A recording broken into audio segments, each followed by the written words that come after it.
Yo, yo, yo, yo. Man, we're going to get right into it. We're going to get right into the crime. We're going to get right into everything. Let's go into this Sean Gathright case. And now we have reached the most demanding part of this trial.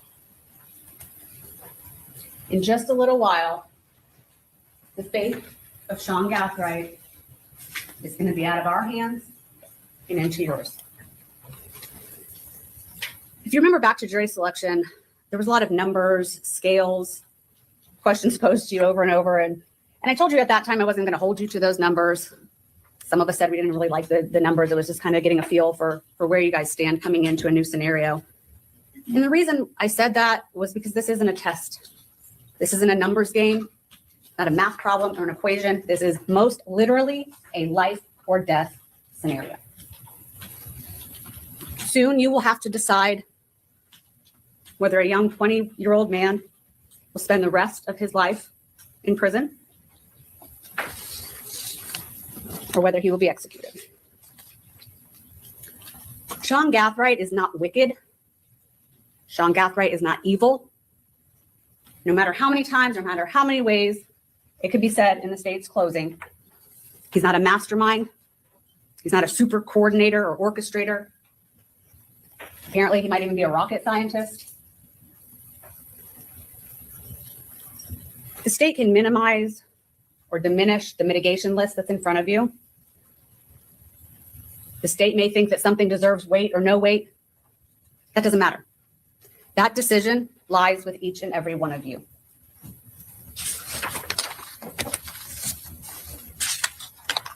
The state's opinion or theory is just that.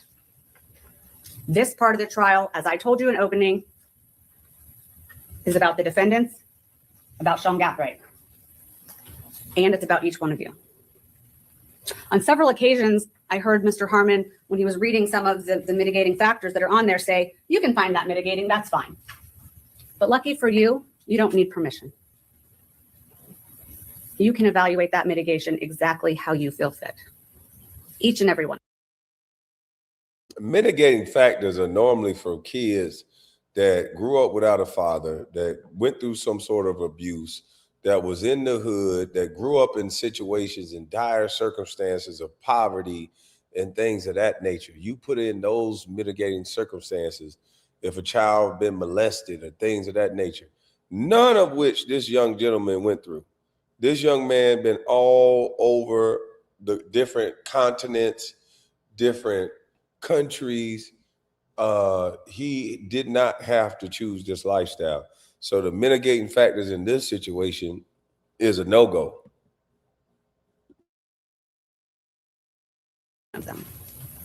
This is your decision, a personal decision, and you never, under any circumstance, have to vote for death. In the state's close, Mr. Harmon presented a very strong case for why you should find Mr. Gathright guilty.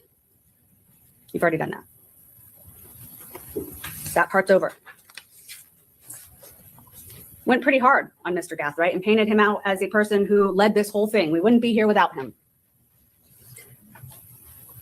That's his theory, and my theory is that's done to lessen the mitigation.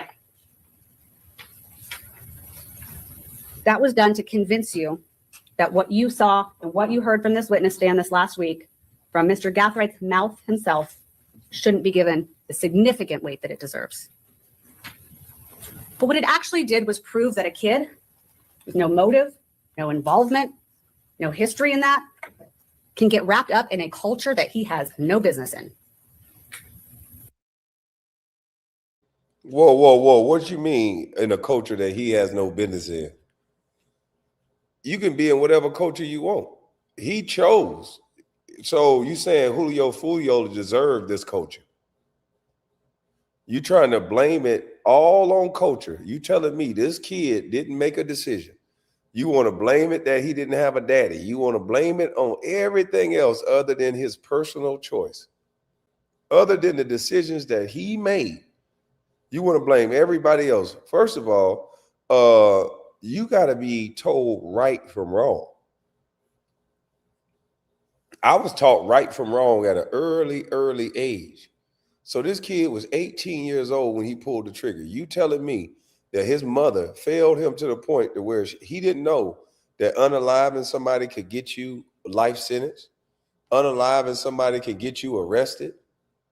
Like, how old do you have to be to understand right from wrong? This is stupid. She trying to make it seem like, well, he come from a good family, so he don't deserve this culture. He don't deserve this. No, that's the reason why he should have never brought his ass off the porch and started acting like this. Yeah, don't do this little, liberal explaining. That's the reason why he should have never got involved with this in the first place, because he did not have to.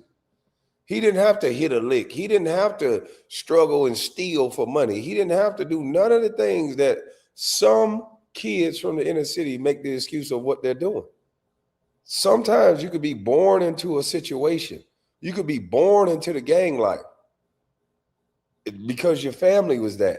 He didn't have none of those factors, and you want to give him the benefit of the doubt because he chose to do something? Nah, fuck all that.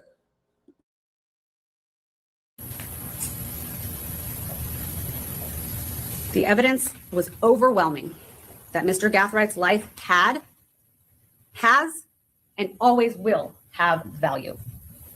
Mr. Gathright is a human being worth saving, even in prison.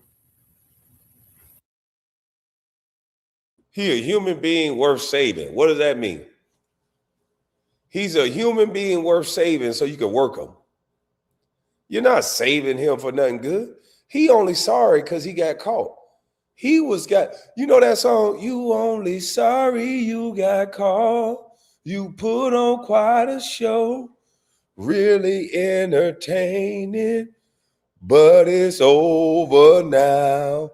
Yeah, it's over now. It's over. You can't only be sorry that somebody caught you. That man was throwing up the gang signs, smiling, drinking Don Julio. What do you think would have happened if they would have acquitted him of this charge? Do you think he would have got out with that Bible that he's so-called using in the jail cell? Everybody get that Bible when you in the jail cell. They turn into chain gang preachers and Muslims and every damn thing else. When they get out, they get right back to doing what they were doing, getting right back to running the numbers up. This is not fooling me at all. You want to get into this culture. You want to jump off the sidewalk. You want to get into the streets. This is what come with it. People may think, well, you're in there for life or death. Does it matter? You're in there. Yes, because you heard from Mr. Bonasco all the different ways that you can be useful, not only to the state from a financial perspective, if that matters, but to other people in prison, out of prison, his family that supports him no matter what, sits in here and listens every day. You heard what a positive, optimistic person he is from friends, family, guidance counselors. He can be a light in a dark place. Hopefully he can keep making people smile. Even now, from jail, you heard that he's still asking about other people when he talks to them, trying to keep them in good spirits while he's sitting in jail, while he is. Ma'am, we heard him asking about Julio Fulio too. We heard him chasing down Julio Fulio. Yeah, we heard him stalking and chasing down another black man to make himself a slave. Yeah, these YNs need to know. You are going to become a slave. I hope that you mad at this black brother that much that you willing to be a slave for. You willing to trade in your life and work and work and work. They're going to force labor this dude. Do you understand what they finna do? He not finna be the only YN that get forced labor. Florida and these places are going to be one of many states that start using, because Trump deporting all the illegals. They're going to start using these little YNs, these guys that go do all this stupid stuff.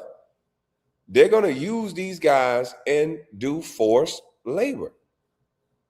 Instead of putting it back in the schools, This should be the most talked about thing. It shouldn't be about gerrymandering. It shouldn't be about none of that. I swear, I can't stand these folks false flag, and I can't even rewind for the full content because folks love false flag. And salute, KB. Salute, man. Yeah, man, I apologize. I got to stop it. But this is why I was saying we need trading and coding in schools, because if you don't put it in schools, they're going to find a way to monetize this stupidity. Now they're going to get free labor out of this young man. This should be the biggest thing we are talking about. The way that warden was begging for that black life, only to use him for work. That was the most disgusting thing I've seen, but the most necessary thing I've seen. We have to send a message to these cats that this ain't Hunger Game. You're not going to be able to stalk and harass somebody that look like you, unalive them, and think that it's all good, that you could just be let out. You're going to go to jail for life the same way that you view going to jail for life about that white boy. That's the reason why they got a hands-off policy on white boys, because they know they going to jail. So this young man got life. The other young boy that unalived young Dolph, I guess he turned state evidence. He only got 20 years. He'll be back out in the street to unalive somebody if he so choose to. So no, I don't agree with this woman. She don't have to live in a neighborhood where they popping off shots. She's not going to have to deal with these young kids that's dealing with a culture that's telling them run the numbers up, smoke on your Tuka pack or smoke on this pack.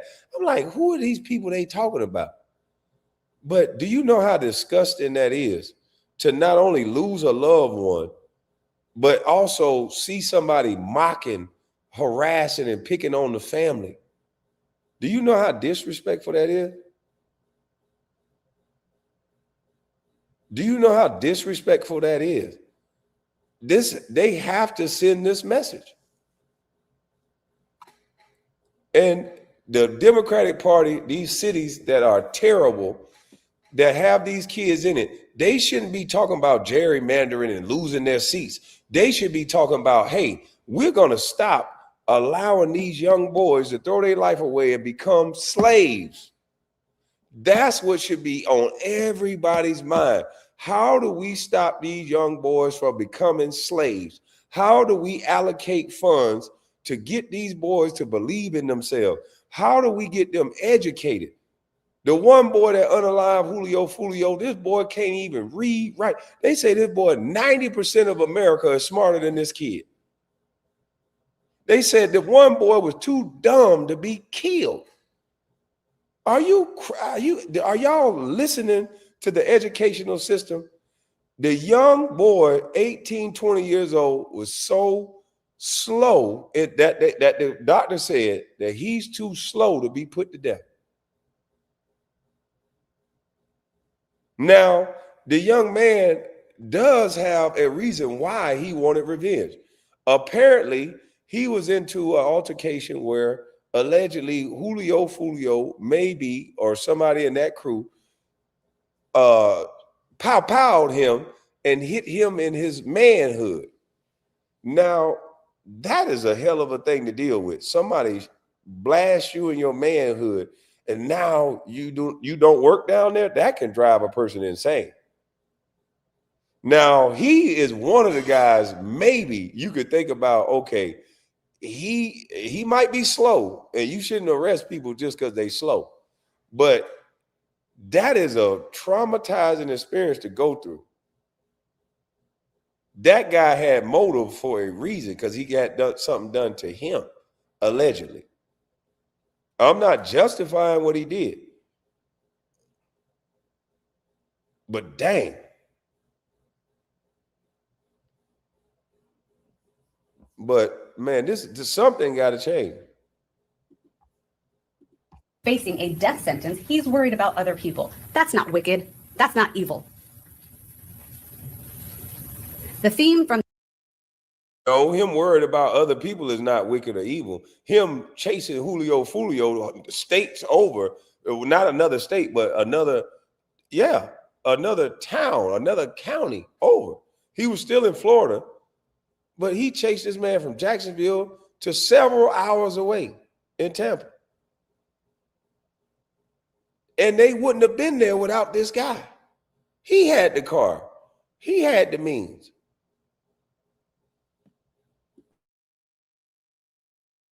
Those witnesses on Mr. Gathrights' behalf, well, he was positive, he was funny, he was witty, he made people feel good.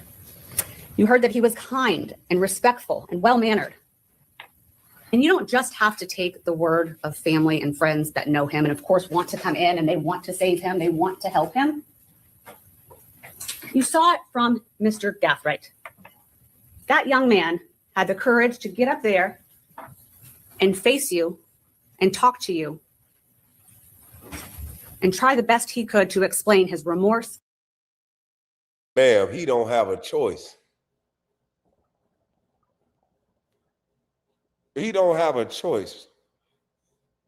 He had a choice on a several-hour drive, 3-4 hour drive to Tampa. He had a choice to turn that car around. While he was stalking and looking at one location and following the man Instagram to another location, he had time to change his mind. None of those times did he read the Bible. None of those times did he say, amen. None of those times did he say, I'm not going to do this. When he was in the free world, he acted like a menace to society. I think this young man is slicker than a can of oil. He's a blue belt in karate, so damn how he look. He knows how to defend himself if he's a blue belt in karate. And he's not afraid to shoot a firearm in the middle of the street while somebody's checking into a hotel room. So no, if you're going to commit a brazen crime like that, and then you're going to celebrate and brag about it after the fact, then you're going to take it to trial and not take accountability.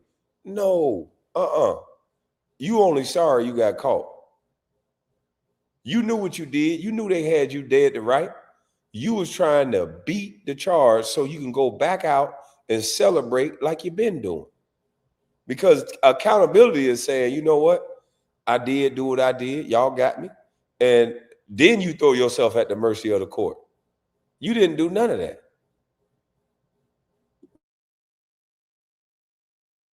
His accountability and his worth.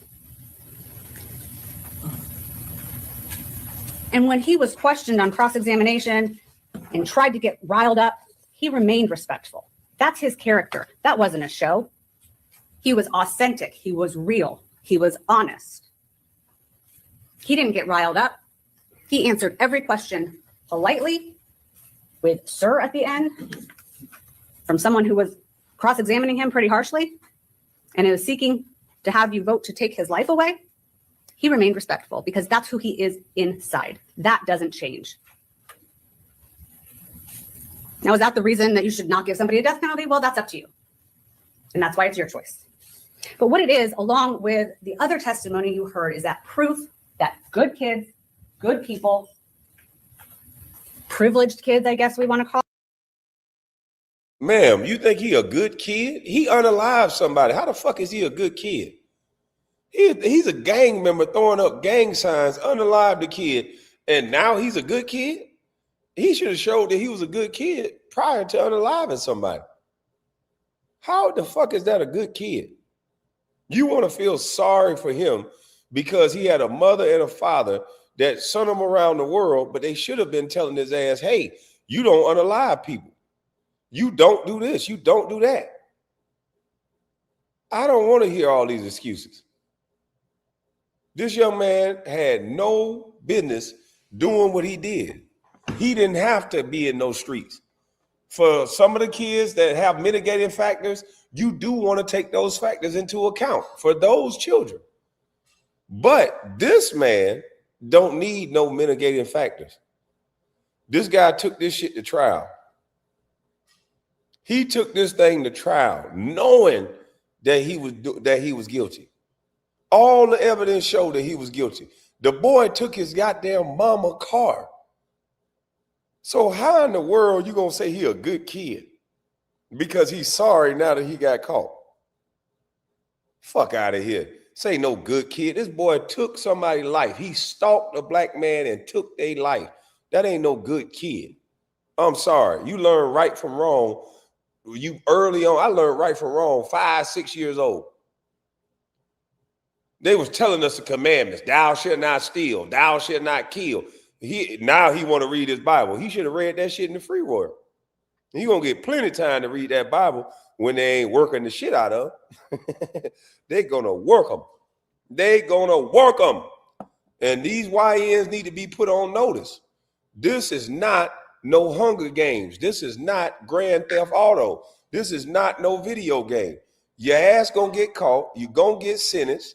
And ain't nobody gonna talk about free you. We gonna forget about this dude in a week, just like we forget about everybody else. And he ain't gonna get no real nigga tag. He ain't gonna get none of that. We just gonna forget about him. And he gonna be in there walking until his back go out. You want to unalive somebody so bad to now you done ended your life. I hope you got a child out in the world. I hope you got enough cuckoo, because since this boy 18 years old, it ain't no more booty in jail but boy booty. Yeah, you ain't gonna get no girlfriend in Florida. Yeah, the state of Florida, the state of Mississippi, the state of Florida want your ass, boy. And they gonna walk you. Ain't no getting out, ain't no wife, ain't no kids. You ain't gonna have no kids, man. Ain't no nothing. All because you want to be a drill. You want to be drilling. You think that shit was cool. Y'all was laughing about taking somebody's life. And they got that ass now. Call him educated, intelligent, worldly, that those types of kids, Sean Gathright was not isolated or insulated or immune from getting wrapped up in something that he had no business in. He's an 18-year-old kid who is not immune from outside influence, curiosity. He told you himself, yes, I had a privileged life. Outside influence, he drove the damn car. Outside influence, he was throwing up the gang sign. He chose to be gang. Outside influence, the boy was flying back in from zip lining in Paris and shit, and skydiving in the Netherlands. I'm just making up shit now. But he went all over the world skydiving and riding boats in different countries to come back and chase people in the middle of the street. No, hell no. I had people that loved me. I got to travel. I saw things. I did things. I had opportunity. And I still, after leaving that bubble, saw parts of Jacksonville, parts of a culture that I didn't know were out there. Ma'am, he got in the car and drove to them parts in Jacksonville. Hell, I know not to go to Moncrief. Hell, I know not to go to certain places in Jacksonville. Everybody know not to go to certain places in Jacksonville. I know I shouldn't be at Bottoms Up, but I still go. I know I shouldn't be at the Silver Fox, but I still go. But everybody know where to go and where not to go in Jacksonville. Hell, everywhere I go, I make sure I learn where to go and where not to go. Hell, I know I shouldn't be at the U-Bar on a Friday, Saturday night in motherfucking Atlanta, but I go in the daytime. And sometimes I go at nighttime because the shit nice. It's fun. Just niggas go crazy sometimes. You know where to go and where not to go. You know where to go and where not to go. Don't give me that BS. He's driving to the location. He throwing up the gang signs. He representing his clique. That boy ain't no little pushover and no little punk. He's a blue belt in karate. Most people don't have the single iota of how to fight. Most people don't know shit about fighting. This kid is a trained fighter. There's trained and untrained. A blue belt in karate is trained. This ain't no pushover. This ain't no little kid. This boy know how to handle himself physically. He knows what he's doing. He knows where he's going. He's smart. He's educated. He's calculated. He's still a dummy because he took his mama car or whoever car. But you ain't telling me this is a fearful kid, somebody who's good at martial arts to where the point where he's a blue belt. I know people looking at him saying, oh boy, they're going to take something from that boy. No, the hell they not. No, they not. You're not going to take nothing from him. Like, we got to stop trying to baby people. This man knew exactly what he was doing. You know how many people get caught and the first thing they do is think about their kids, think about their wife, think about their girl. All the while, their girl was telling them, hey, don't do this. All the while, their kids were telling them, Daddy, come over, I miss you. But all the while, they was in the streets. Now, all of a sudden, we supposed to feel sorry for somebody who chose this life.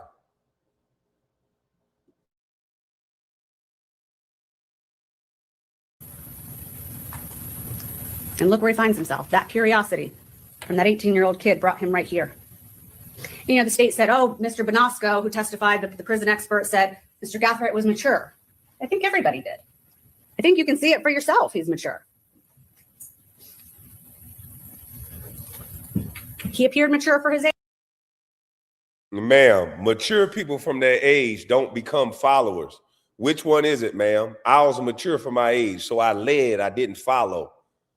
I was mature for my age, so I made my own decisions, the right decisions.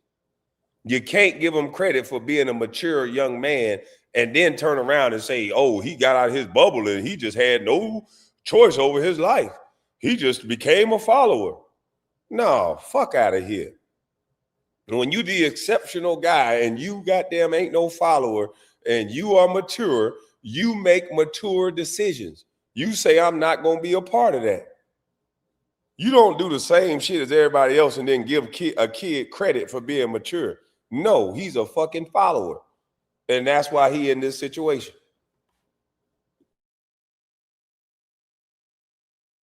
Well, Mr. Bonosco is basing that on a conversation at the jail for, I think it was a little over an hour. But either way, because he worked, traveled, helped support himself, cared for others, went to school, presented himself as grown, can take care of himself, that might be mature for an 18-year-old. But he's still 18. Maturity on the outside is not the same thing as being a developed adult. Yeah, you're right. That's not the same thing as being a developed adult. But just because he's not mature enough and not a developed adult doesn't mean he don't know the difference between right and wrong and knowing that it's not okay to unalive somebody. No. 18-year-old is a grown adult. You're a grown adult at 18. He knows not to do the unaliving thing. We all know that. Hell, my kids are young as hell. I got 10-year-old. I got 11-year-old. They know not to unalive somebody.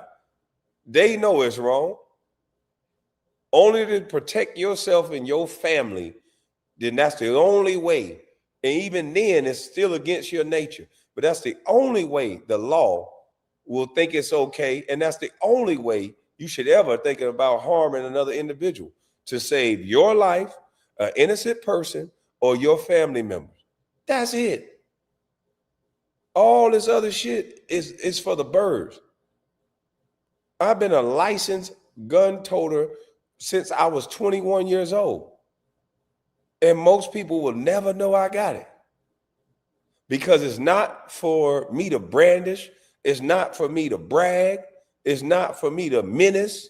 It's not for me to intimidate.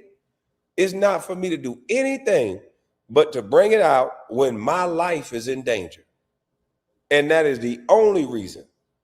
My life, my family, my friends. That's it. So no, ma'am, an 18-year-old, I'm a father. And I pride myself in having kids that do not participate in this unalive and drill culture. And other fathers should do the same. We should not have our kids participating in this dumb shit. You supposed to sacrifice and go through things so that your kids don't have to go through it.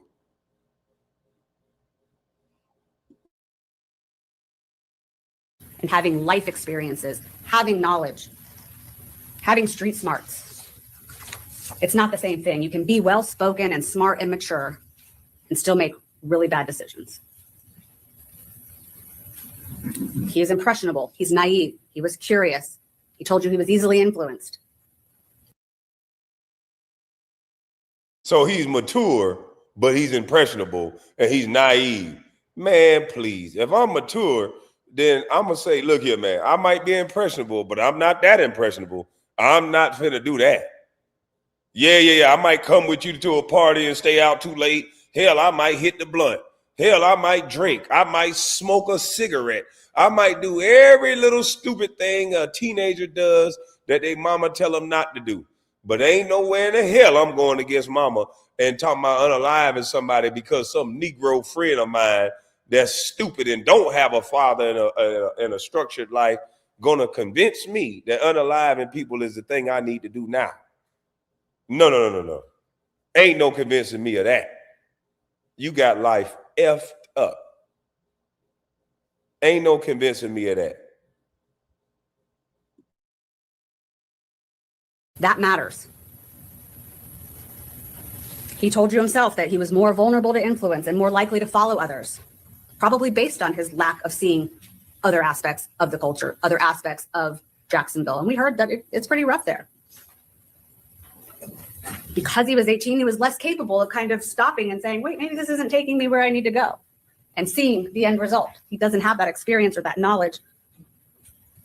He told you that while he had male influences and guidance in his life, at the times that he felt it really mattered.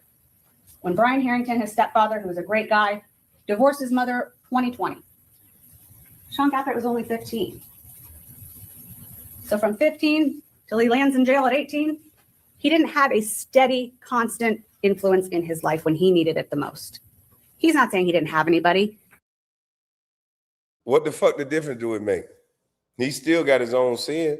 His mama still didn't let the stepdaddy discipline him. So it was like having no man there in the first place. That stepdad got on the stand and said, nope, I could never discipline him. That was strictly to the mother. And that may be why she in the courtroom making excuses for him right now.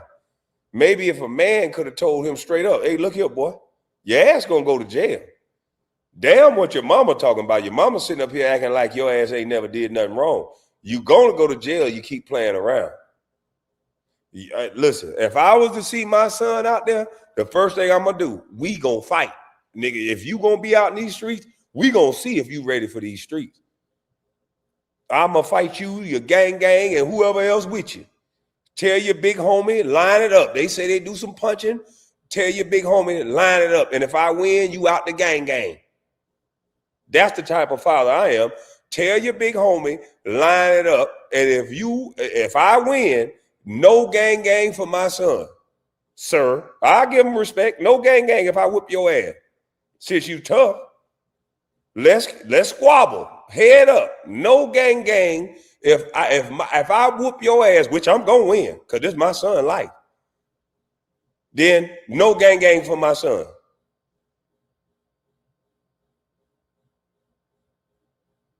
Because this is a shame.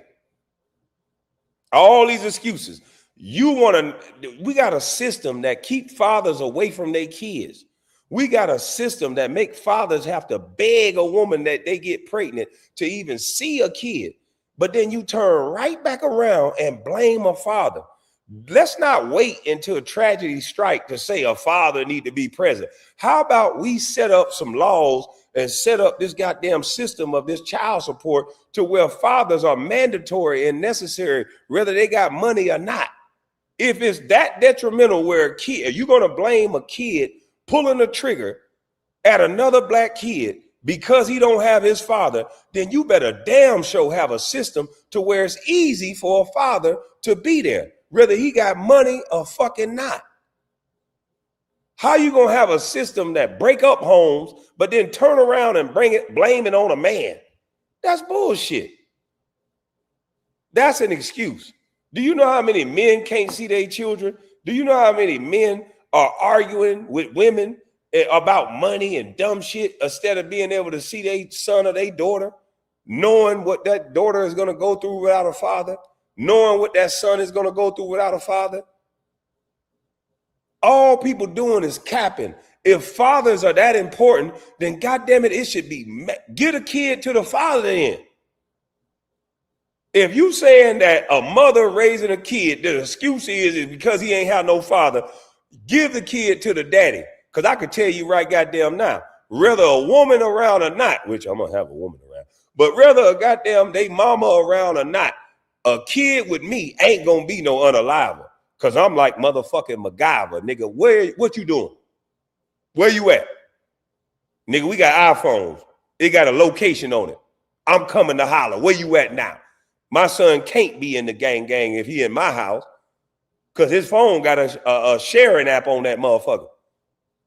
And wherever he at, I'm going to be at if it's a problem. How the hell you going to blame dads when all of society saying, oh, nope, we got to have the kids with the mama? No, don't blame it on no motherfucking man when the whole society is keeping men away from kids. Fuck that excuse. He's not saying all the people that come here to support him and love him weren't really there. They were. But he's a kid. He's feeling his way through things. And it wasn't constant and it wasn't there for him at those years. And that fact doesn't excuse any conduct. It doesn't remove accountability, but it explains how a young person with so much promise can make a catastrophic decision. What goddamn promise? He took away his promise as soon as he decided to drive to Tampa with choppers in the car. That's your promise right there. You kiss your promise goodbye. The moment he decided to get in that vehicle with that firearm, kiss his promise goodbye. You were supposed to be filling out college applications if you're so damn smart. No, he loading up choppers. He loading up 223s. He finding locations. If he's so smart, he should have been applying for college. He should have been applying to trade school. He had his whole life ahead of him. But instead, he was chasing down another young black man for clout. So no, fuck all that.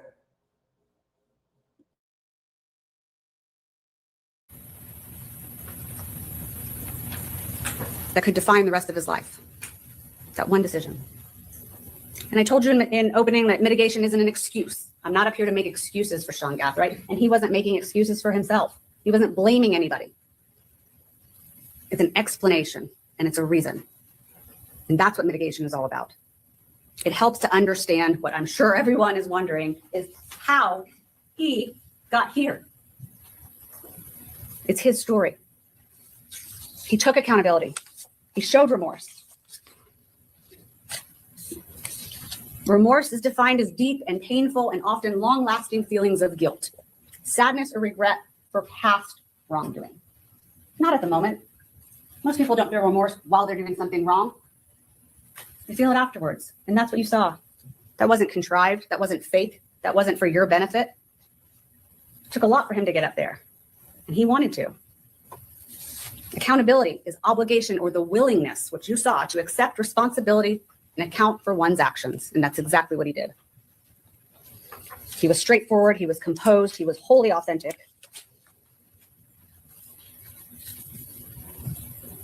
And he told you, what led him there, what his curiosity did to him. And you had heard from Maurice Edwards. The state tried to say, he never, one of the mitigators was about, him, his instability or not being able to adapt. And Maurice Edwards did tell you that at a younger age, being that he had some experiences and that Sean traveled and was not as steady in a place, he had a biracial family, that he did feel some sense of instability. Where do I belong? Where do I fit in? And of course you're traveling all over. Yes, you're seeing great things, but he's still a kid. And he admits, Mr. Gathright told you, step foot in the jail and immediately thought, where did my path veer? And instead of feeling sorry for himself, getting down on himself for this situation that he and nobody else that you heard from saw coming, he cracked his Bible. He told you he talked to God. And he's trying to make the best of a situation that he finds himself in. He said something that I thought was pretty profound, that he said, people are always asking God for something, praying to God to give them something or do something for them. And he thought, I can ask God what he wants from me. So even in this situation, he can be a light.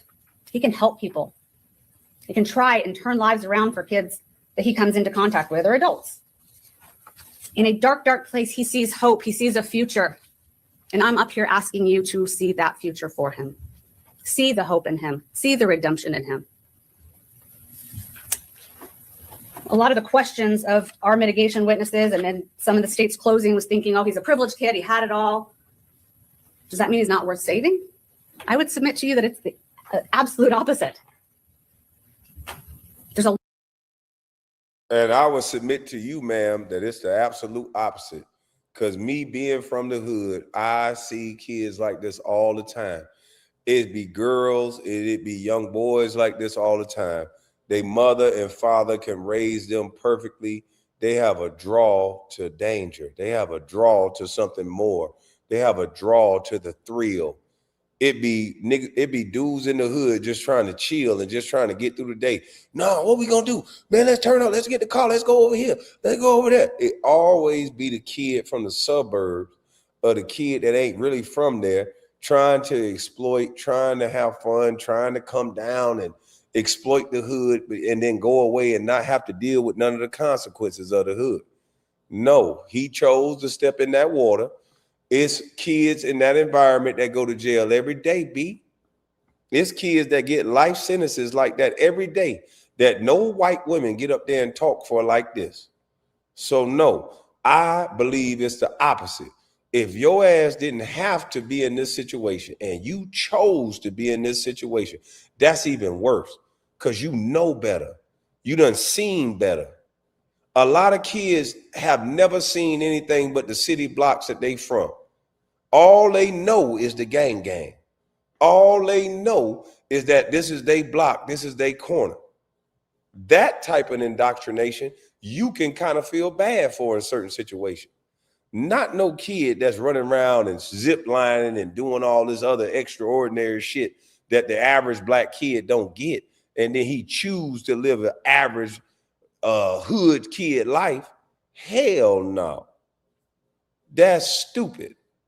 And it's time to send a message to the youth that when you go out here and you want to get in part of this dumb shit, thinking it's exciting to unalive somebody, thinking that it drilling and all this shit, no, hell no. Me personally, I can't stand kids like this. I can't stand kids that didn't have to be a part of a lifestyle that certain people were born into. Certain people have uncles and brothers and cousins that they don't have a choice. They're victims of circumstance. This guy is not a victim of circumstance. He's a victim of being a dumbass. He's a victim of trying to be somebody he's not. He's a victim of listening to rap songs and not working out and just getting the aggression out of it by working out. He's listening to it as an indoctrination, as a Bible. Now, if you're not going to say that the culture, if you're going to say the culture is fucked up, then don't just stand up in the courtroom and say the culture fucked up. Say we need to ban these rap songs. Like Dolores Tucker said. Say we need to ban all this stupid drilling. Say we don't need to have young minds hearing about unaliving people. Let's take that off the airwaves. That if a rapper rap about spinning and unaliving people, that they ass need to go to jail because apparently they're influencing other kids to do something that they not gonna do. How many Marlo Mikes we want? Marlo Mike allegedly killed unalive 9 black people because they ain't unaliving no white folk. 9 black people by one man. How many rappers got people behind them that's unalive 3 or 4 black individuals? We have a lot of mass murderers walking around in our community, and instead of us shunning these people, we love them. We memorialize our unalivers. King Von is memorialized, and he's known for what? We calling people legends. We calling people real in our culture. We calling them the best thing. So you only a real nigga if you kill one. That's what it sounds like. And then we turn around and scream Black Lives Matter until it's your son. We say this culture is real N-word until it's your son, until it's your daughter that get hit with a stray. Now we understand it's wrong. Why can't we understand it's wrong as fathers right now? Why can't we sympathize with Julio Fulio's mother? Why can't we sympathize, even though he did some stupid shit too? But why can't we sympathize with him? He was actually born into the stupid shit. Why we can't sympathize with the people who get victimized by the people in our culture? No, we say free them. Every unaliver in our community, we say free him. He a real one, free him. It's a damn shame.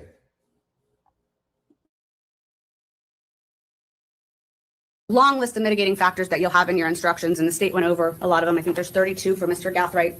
I'm not going to read them all to you right now, but you'll have them when you deliberate. And it's a long list for a reason. It's a long list because in his short 20 years, 18 when this happened, he really made an impression on this world.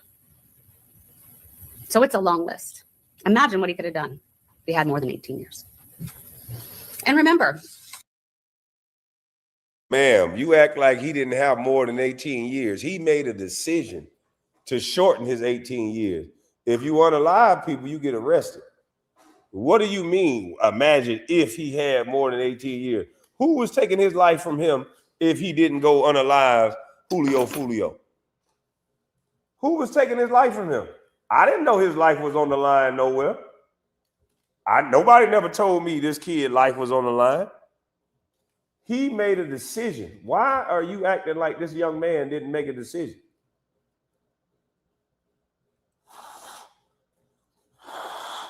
Last time I checked, this young man made a decision, the wrong decision. And you telling me 18-year-olds don't know right from wrong? How come it ain't a bunch of 18-year-old white kids or Asian kids or Nigerian kids out here just unaliving people? I don't see no uptick in Nigerian kids out here unaliving people. You know why? They purpose driven. They get goals set for them by their parents. And their parents are goddamn show on their ass, boy. No, you're going to be a doctor. No, you're going to be a lawyer. I don't give a damn if you can play football. You're going to still be a surgeon. I don't give a damn if you got a wicked jump shot. You're going to be a doctor. They put demands on these kids. And they got bars that these kids must reach. They don't just let them play PlayStation and let them get iPads and let them be lazy. They challenge these kids. And look at the result. You acting as if this kid didn't have more life to live prior to his decision. This is a shame.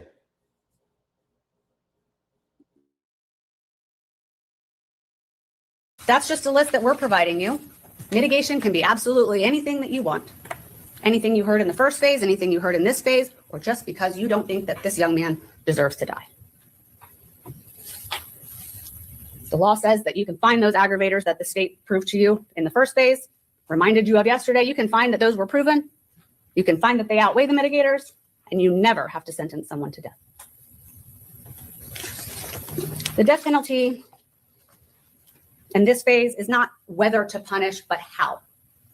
It's not about whether Mr. Gathright will die in prison, but about when and by what means. Natural causes are at the hands of the government.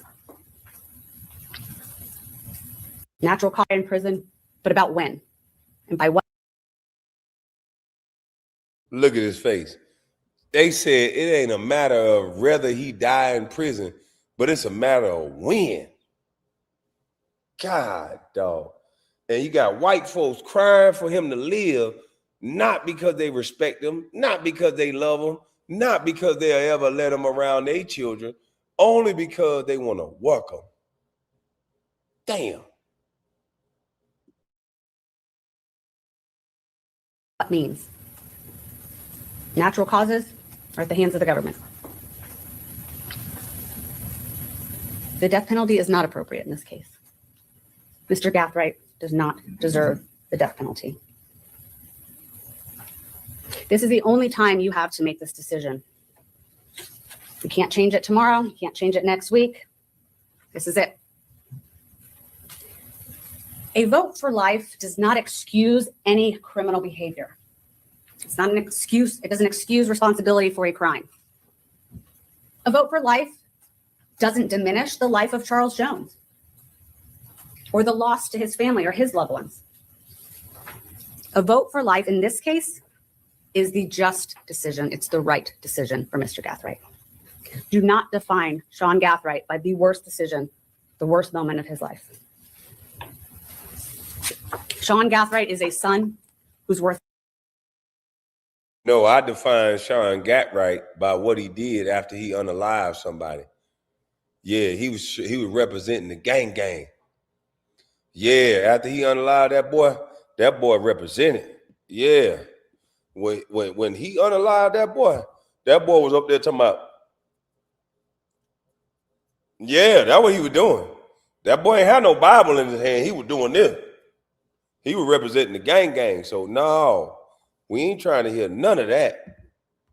You want to laugh? You want to represent the gang? You want to put that shit before your mama? You should have thought about your mama before you unalive that young man, because he deserved to live too. You never know. Julio could have got to a certain age and said, man, I'm doing some dumb shit, and could have had remorse and could have apologized. You never know. He could have changed the minds of youth. He could have said, you know what? I was wrong for running around here acting the way I was acting. He could have been a voice for change. The same shit you saying, lady. Somebody don't have to be unalive to be the voice of change. You want to throw up gang signs and laugh and joke and drink down Julio after you unalive somebody? No. And then when you get caught, after you take it to trial, after you plead not guilty, you didn't go in there and plead guilty. You pled not guilty. You was trying to get off so you can goddamn go up there and do the gang sign some more. No, fuck that, twin. Yeah, all this bullshit, twin. All this little shit, gang, twin. This what come with it. This what come with that. You need to learn to be a sidewalk nigga. Only bother somebody who bothering you. And stop being so motherfucking sensitive. Stop beefing over hoes. Because most of these street niggas only shooting at each other over hoes. Saving.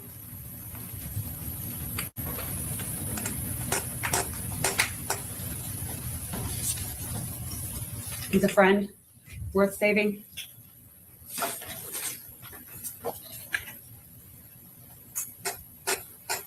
He's a nephew worth saving.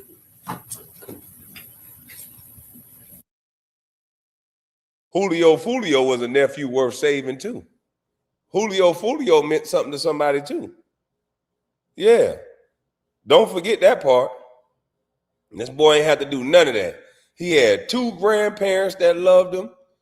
He had a stepdaddy that loved him and sent him all over the place. He still had communications with his father. So no, this bullshit.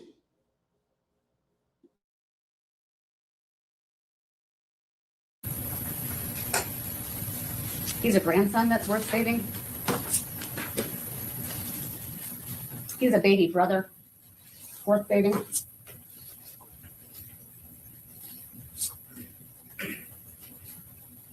He's an uncle worth saving. If he wanted to be a good uncle, he should have thought about that before he took somebody else off this earth. Yeah, that's what he should have thought about. I want to be a good uncle. I can't do that unaliving people. Unaliving people have no statute of limitation. I can't be a good uncle and an unaliver at the same time. Nowhere in the history of uncles that you can unalive people and be a good uncle. So no, that's not an excuse. He should have thought about that young baby before all of these reasons. He had every reason not to do what he did. See, if he was mature and he was a grown, mature person like you say he was, then these are the reasons. These are the mitigating factors that he should have thought about before he drove his ass down the Temple. Accountability is what needs to come back.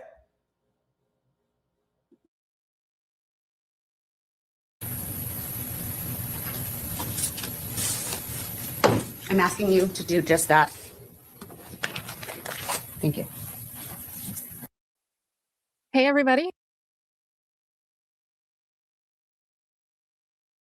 Now, let me stop this screen share.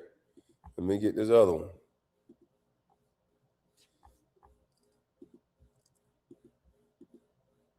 I think anybody really listening? Now, this is on end of sentence, and this is 1090 Jake going over the other dude that's in. This boy is so slow. He in the damn holding tank. He in the little interrogation room, reenacting the unaliving, throwing up his gang signs, keeping it real. This is this idiotic culture. This is our educational system failing us. Even look at Julio Fulio and how he represented himself. This is our educational system failing us. These are democratic strongholds where they only want these kids to think and deal in this low vibrational shit. They don't feel like they have a future. They don't feel like they're going to live long enough to be mature adults. Let's listen to this situation. If you want to have mitigating factors for somebody, you have a mitigating factor for this guy. This guy's pond water slow, diagnosed pond water slow. On top of that, allegedly, he got his manhood blown off. That can drive somebody insane. So if you want to have mitigating factors for somebody, this man was poorly educated, he's on medicine, and he got some trauma happen to him with his manhood being blown off. You don't give mitigating factors to somebody who chose this lifestyle. But even with this young man, in this goddamn interrogation room, it's almost like he's beyond being able to help. It's almost like he need to be on medication, more medication. But fair use. Over his body, from the 1200 on the back of his neck and his upper traps, all over his body, with the members of 1200 who have been murdered or killed. Rashad Murphy, sending out the next day, was barely afternoon, and he's posting his motive in this murder, throwing props to Prosper and Junior, Get Back Day. They are the 187 babies. And we all remember what 187 stands for, right? The California statute for murder. You remember this slide, and you see Mr. Murphy. We saw still shots of Mr. Murphy there. He's throwing an upside down 6 and a bully down sign. And those videos that he was in with numerous other gang members, including Wapa and Spinabens.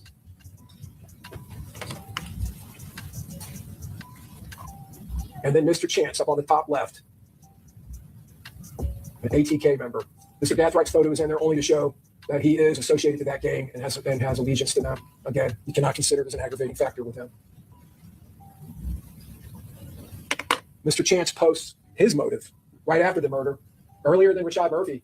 We see Telly, his good friend that was murdered just hours before the attempted murder on Charles Jones in October of 23, the murder that Mr. Chance's best friend and buddy, Sean Gathright, is connected to, and the evidence.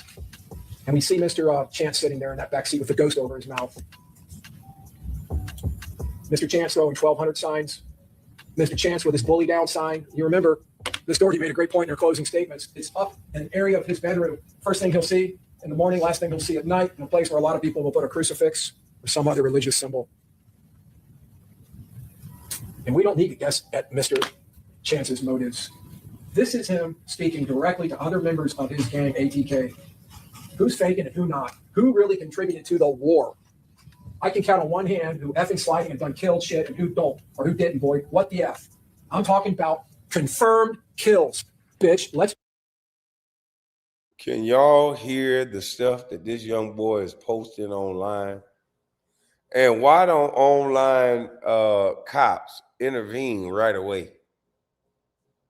Like, golly. This young man is so slow. He posting about confirmed unalivings like he in the military or something. Tweeting and texting this shit out. Ain't nobody in his gang say, hey, bro, this stupid you doing that.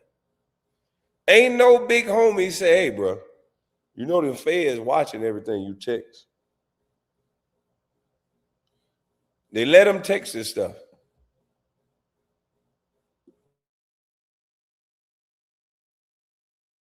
Be for real.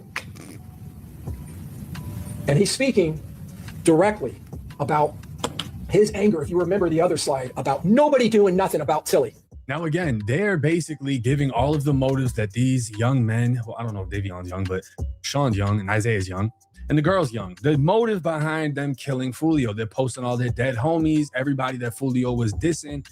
But Davion just takes shit to a whole nother level. Because as his co-defendants were found guilty, this man can just be seen laughing, going through pages of whatever this is. And, you know, as we all know, Sean cried when he was found guilty. This one, Rashad, looked shocked. Isaiah didn't really react at all. And you could just tell Davion is not all the way there, or he's just that committed to the gang. He's happy to throw away his life. Look at the comments. He's keeping it solid. Don't let them see you cry. He don't give one fuck. He laughing because it hurt, cried as soon as he got to that cell. We don't know that. But Davion is coming off as a cold killer. This is the same man that was in the interrogation room doing all the little signs that they were saying was basically acting out the murder that he committed. Now, this guy right here is some mad scientist, doctor, whatever the fuck, and he's apparently the one responsible for deciding whether or not Davion should be put to death based on his IQ and things that happened to him growing up. I don't really see how that has anything to do with the fact that he went and assassinated Fulio, but let's listen to what the doctor says. Yes, I did. Approximately, was that in person? It was face-to-face, correct. Face-to-face. At the jail? At the Hillsborough jail, And approximately how many times did you meet with him face-to-face? 7 times. And when you met with him those 7 times, was he cooperative? He was always cooperative. Did he do what you asked of him to do? He performed every task, never had any problems in terms of saying that he was tired or he didn't want to do it, or he said, no, please. He was very cooperative. So he ain't that crazy. When that white man come in the room, he's very cooperative. I'm pretty sure he was a hell raising around his mama. White man come in the room, he's cooperative. He listens. Very docile, I bet you. Them wild, crazy types, they be ready, they be real docile and mannerable around them white folk. And that's what he described. All right, so very cooperative, understood everything you were saying, didn't tell you he was too tired. Fry that boy. That means he's fucking got enough common sense to know what the fuck he's got going on, right? So that means he knew how to travel from Jacksonville to Tampa to track a motherfucker at the club, to try to figure out what B&B and this and that and yada yada, and then get out of the car with a big old stick and pull up and then get away and brag about it. Now, if he wasn't able to have a constructive conversation with you or form his words because he's just out of there, you know what I'm saying, smelling his own shit in the cell and wilding out, then it's like, okay, yeah, he seems to need to go somewhere else. But if he can do all the basic things, then how are you going to let this slide? And he was shackled, but even under those circumstances, he was cooperative, willing to talk, never gave us a problem in terms of saying, I'm too tired, I don't want to, he's quitting. That never happened. This guy is the most boring person I've ever heard talk in my fucking life. So I'm just going to skip to the part where he talks about Davion basically being retarded. Serena Bloomfield did some psychological testing. He was given the WISC for children, the Wexler Adult Intelligence Scale for children. And he obtained a full-scale IQ score of 81, 10th percentile, below average range of intellectual functioning. Tell us, maybe in layman's terms, what that means. What does that mean? It's a low score. 100 is the average. Damn. 81 is at the 10th percentile. If someone scores 100 on an IQ, that means that's 50%. Damn, 100 is average and he scored an 81. So if he's 100, they have 50% brain capacity and he's at 81. Damn. Well, I'd be.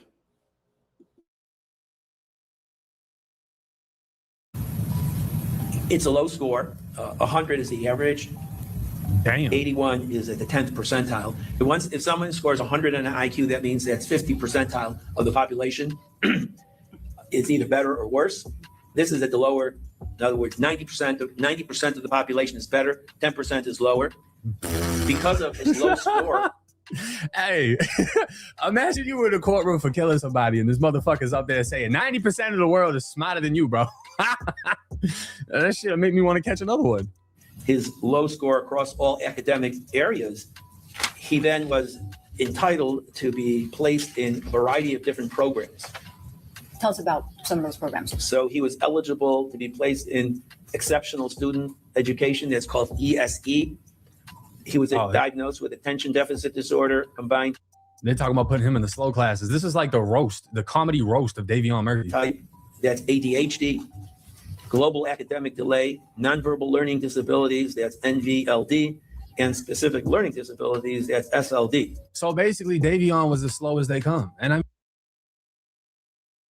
Man, that mean that boy pond water slow. God, dog. Jesus Christ. The educational system failed him.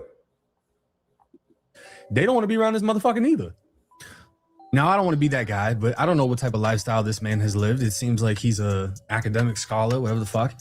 And he's going to break down a point in time where Davion got shot and how traumatic this experience was and how it could have altered the chemistry within his brain to make him want get back, sir.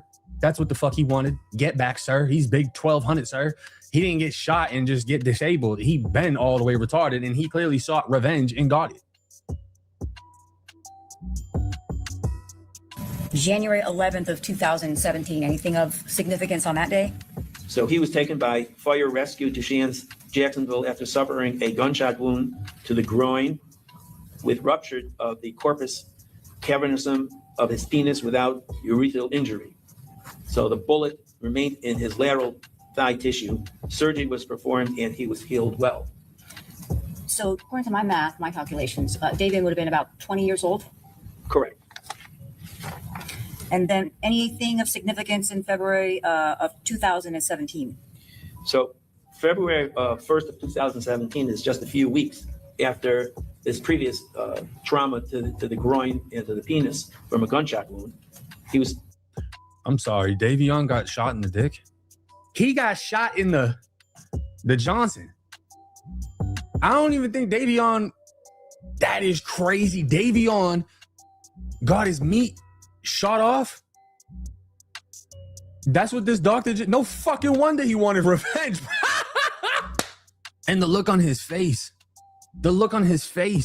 thinking about what is missing. Damn. Involved in a motor vehicle accident after a police chase, and he was taken to the emergency room at Shands, Jacksonville. Records report a Glasgow Como scale of 13 out of a possible 15. What does that mean? So when an individual is faced with trauma, so they are assessed on the Glasgow Como scale. The Glasgow Como scale deals with very basic orientation, motor, verbal functioning. Again, I don't know what bro's talking about. This shit is so boring to listen to unless he's talking about the funniest shit. I mean, the difference is night and day with this guy, bro. And if we've now figured out that, you know, he was in all the slow classes, he was apparently getting Social Security for being slow, his mom was getting. All right.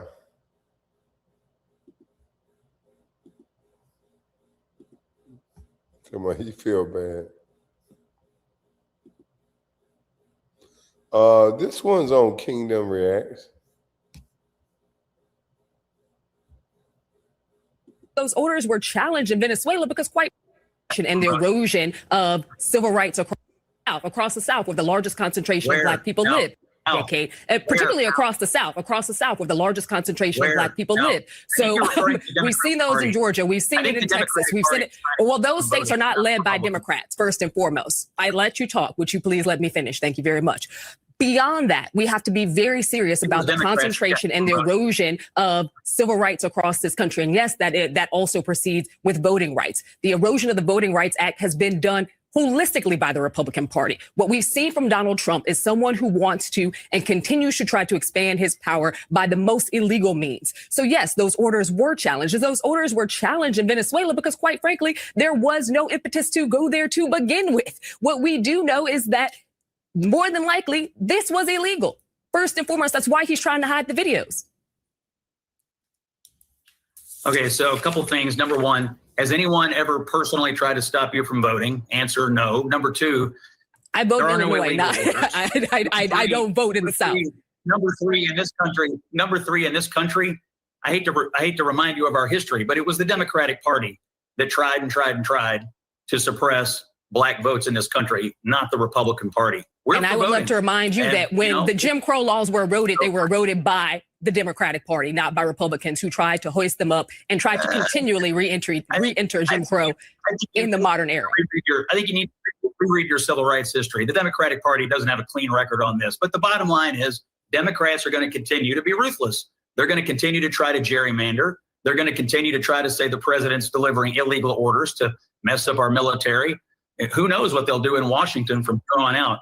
But the bottom line is Republicans tonight didn't do this redistricting. Democrats are going to keep doing it. And if you're looking for who the most ruthless partisan players are, the Democratic Party.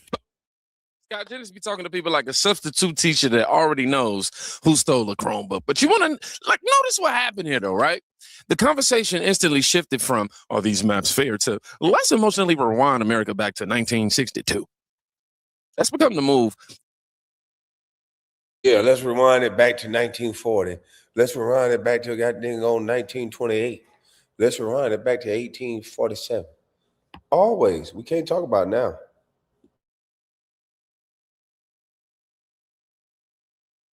Anytime somebody questions modern political strategy, you ask about policy, they attempt to hand you a history documentary. And listen, history matters, but some politicians use history like a smoke machine at a rap concert. Thick enough to hide what's happening right now. Because if your argument is strong enough in present day America, you shouldn't need constant emergency flashback sequence to defend it, right? And once that emotional shield started cracking, even a little bit, then the people began to start noticing contradictions they normally would have ignored. Watch this. AOC, what are you going to do? She just said, well, Tennessee's trying to eliminate the only Black congressional House member in the state of Tennessee.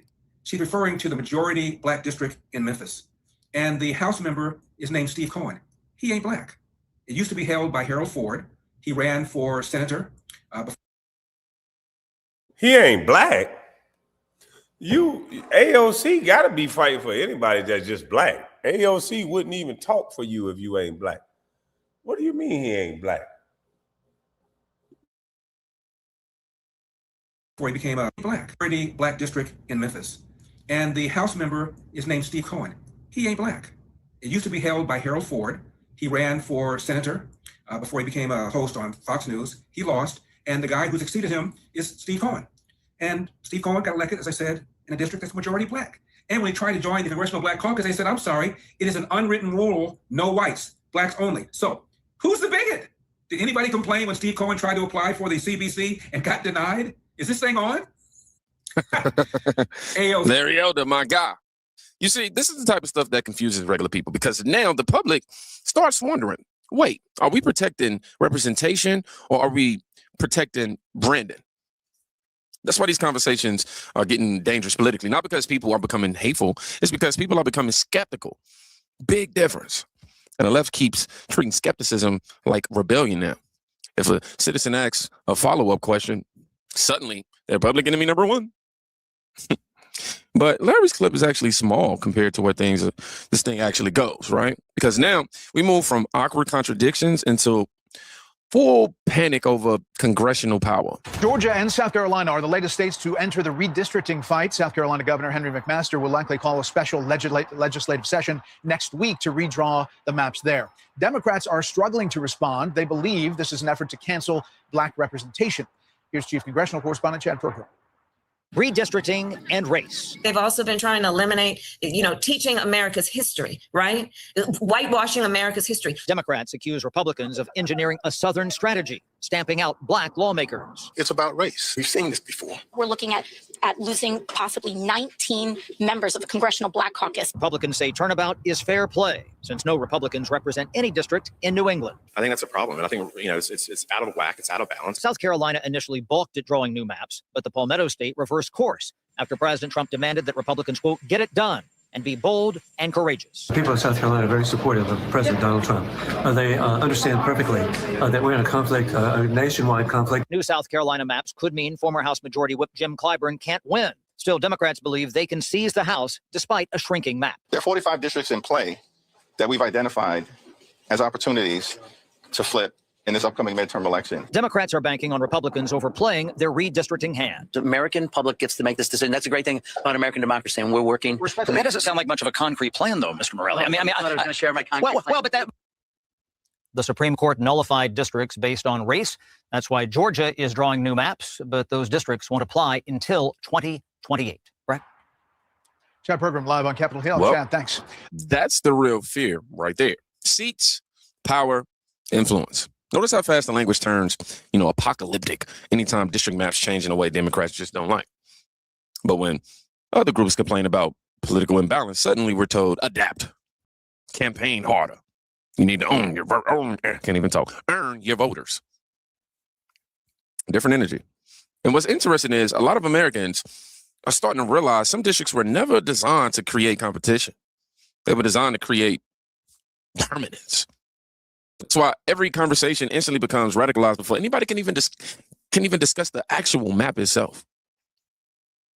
And once Obama stepped in, you knew it wasn't just local politics anymore, right? Now it's a national machine that's entering the chat. That map is an unconstitutional gerrymander, and its use would violate the plaintiff's constitutional rights. Now, this opinion is almost 100 pages long, so we're going through to see if it says something more broadly about the Voting Rights Act. That had been the fear on the left, that somehow this decision, if it was favorable for those challenging these maps, that it would somehow do a big chunk out of the Voting Rights Act. Haven't gotten to language that suggests that yet. It sounds like this decision is primarily about what happened in Louisiana. So we'll keep digging through this, but for right now, it's a win for those who were challenging these two minority-majority. That map is an unconstitutional. So today's Supreme Court decision effectively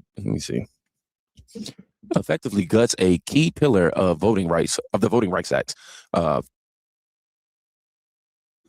all that fear mongering, talking about the Voting Rights Act, you still have your right to vote. You still can go down there and vote as a black man or a woman. It's capped to say that you don't have your right to vote. That's BS.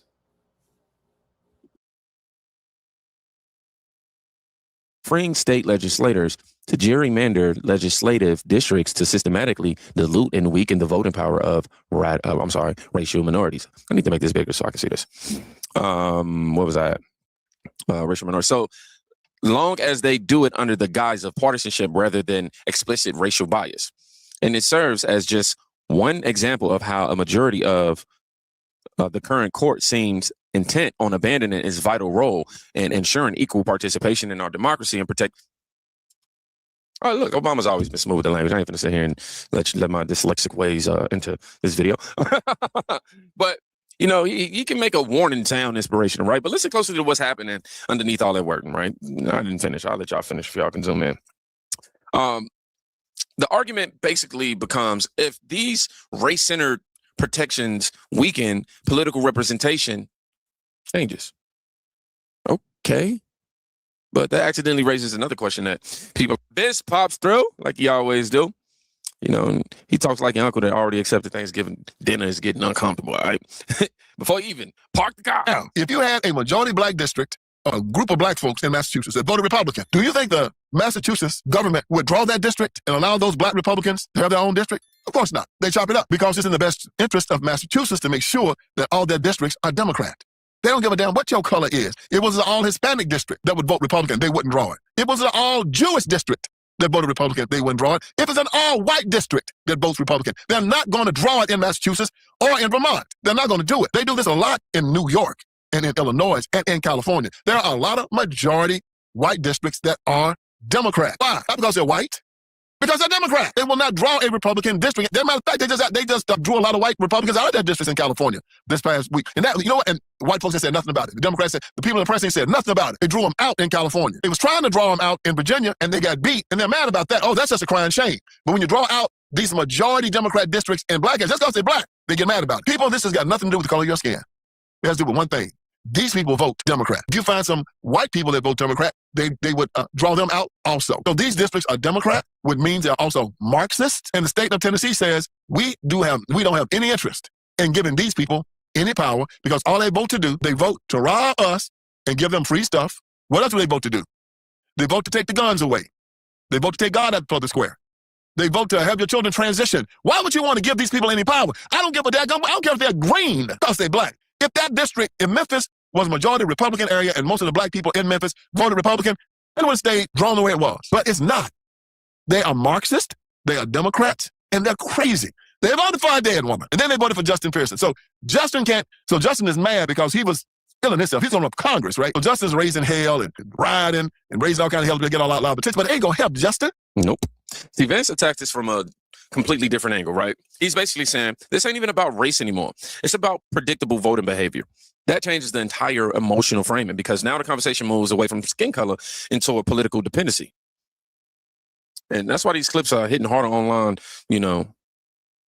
than they would have 5 years ago. People are exhausted, not just financially, mentally exhausted from every disagreement immediately becoming a morality play. At some point, Americans start wanting expectations that sound human, actually, right? Instead of activist software updates.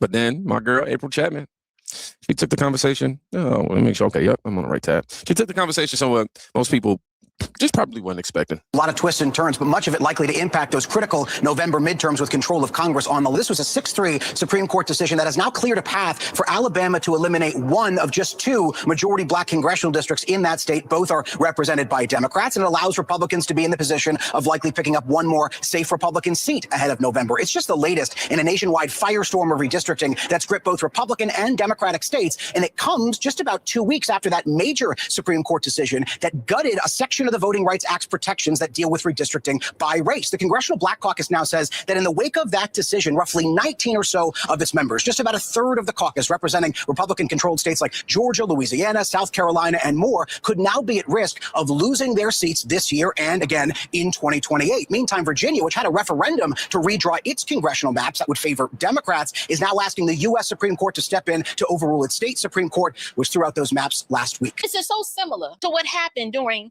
the Civil War era. Let's just take a moment to go back in time and think deeply about this analogy that I'm about to give y'all. First of all, think about it like this.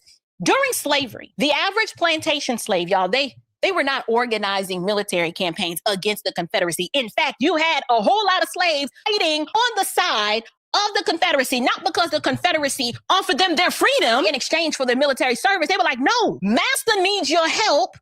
And because of the Stockholm Syndrome and the love that so many of them slaves had for their master, they fought on the side of the Confederacy. But what we don't understand and what we don't seem to want to remember is that it was Union soldiers. It was the Union soldiers that were actively fighting to defeat the Confederacy. And you had black freedmen and slaves who fought on the side of the Union Army. He was like, listen, if you fight, you can gain your independence. But you got to fight for it. It was Union soldiers. It was white abolitionists, the 54th Massachusetts and other black regiments that actively fought to liberate the black slaves down here in the South. And yes, black Union soldiers.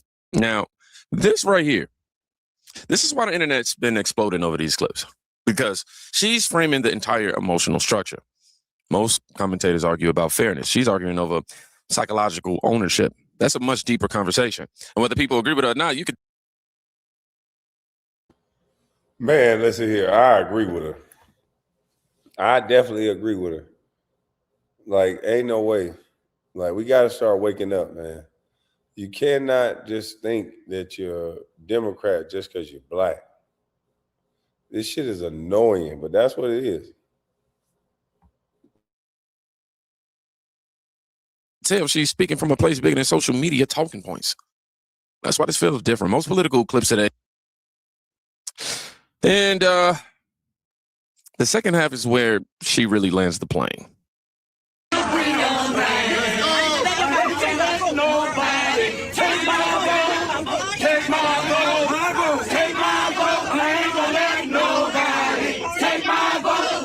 Keep on walking, keep on talking, marching down the freedom lane. Come on, Betty J. Ain't gonna let nobody take my vote, take my vote, take my vote. I ain't gonna let nobody take my vote. I'm gonna keep on walking, keep on talking, marching down the freedom lane. Man, this is got to be more careful. They steady using our older folks for this shit. I'm gonna keep on the walking, keep on the talking, marching down freedom land.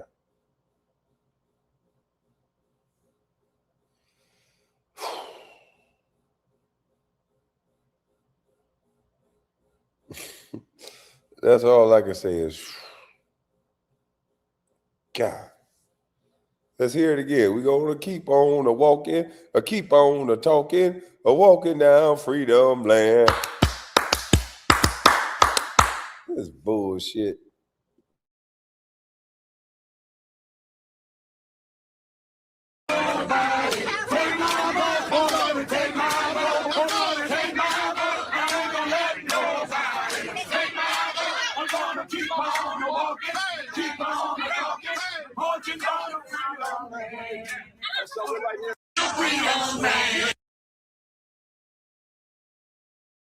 You know, at the center of this debate is.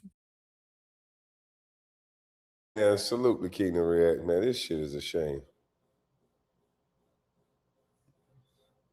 I can't trust nobody with their haircut like that. I didn't want to get flagged for harassing and bullying. But I can't trust nobody with their haircut like that. Hell yeah, you seen that haircut? I seen it. I don't care what you say.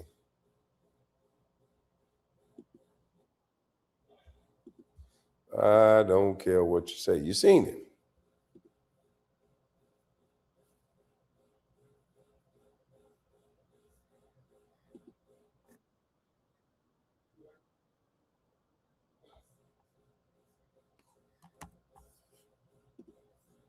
Let's share this one.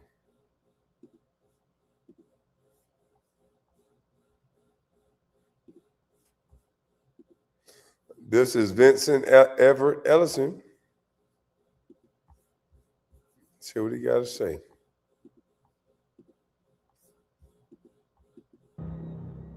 All right, let's get this thing started. Man, I've never had so much fun in my life watching these jokes crash out over what the Supreme Court has done. Is this old adage? The power isn't something that you're given. Power is something that you take. You have a joke, but give it to you, then we got to take it away. All these black politicians and all these thugs, hoes, rappers, all of them are crashing out because the Supreme Court did exactly what the Supreme Court does. It gives power, takes power away. They hang their hats on politics, which means they hang their hats on man. And what did God say? Do not put your trust in man. Put your trust in God. Y'all have heard me say this over and over and over again. Your freedom is not given to you by man. Your freedom is given to you by God. So when you go to man and say, hey, man, yeah, I need you to sign off on my freedom, you just screwed up. He's become your master. He has control of your life. And you have to give it all to him. And when that master comes to take it back. Nah, them young boys that keep going in and out of these prison cells, they got to give it all to them. They got to give it all to master. You're done. So all these idiots from the Black Caucus decided they want to take on Donald Trump. Not just take him on politically, but they want to take on Donald Trump personally. Oh, Jonathan Crockett cussing them out to tell them to stop being Putin's hole and calling them the MF and F word, just nasty stuff. Al Green standing up in the shaking his cane, looking like the wolf man. They both are gone. Trump gave a call to the governor of Texas, Abbott, say, man, yeah, I need them districts cut up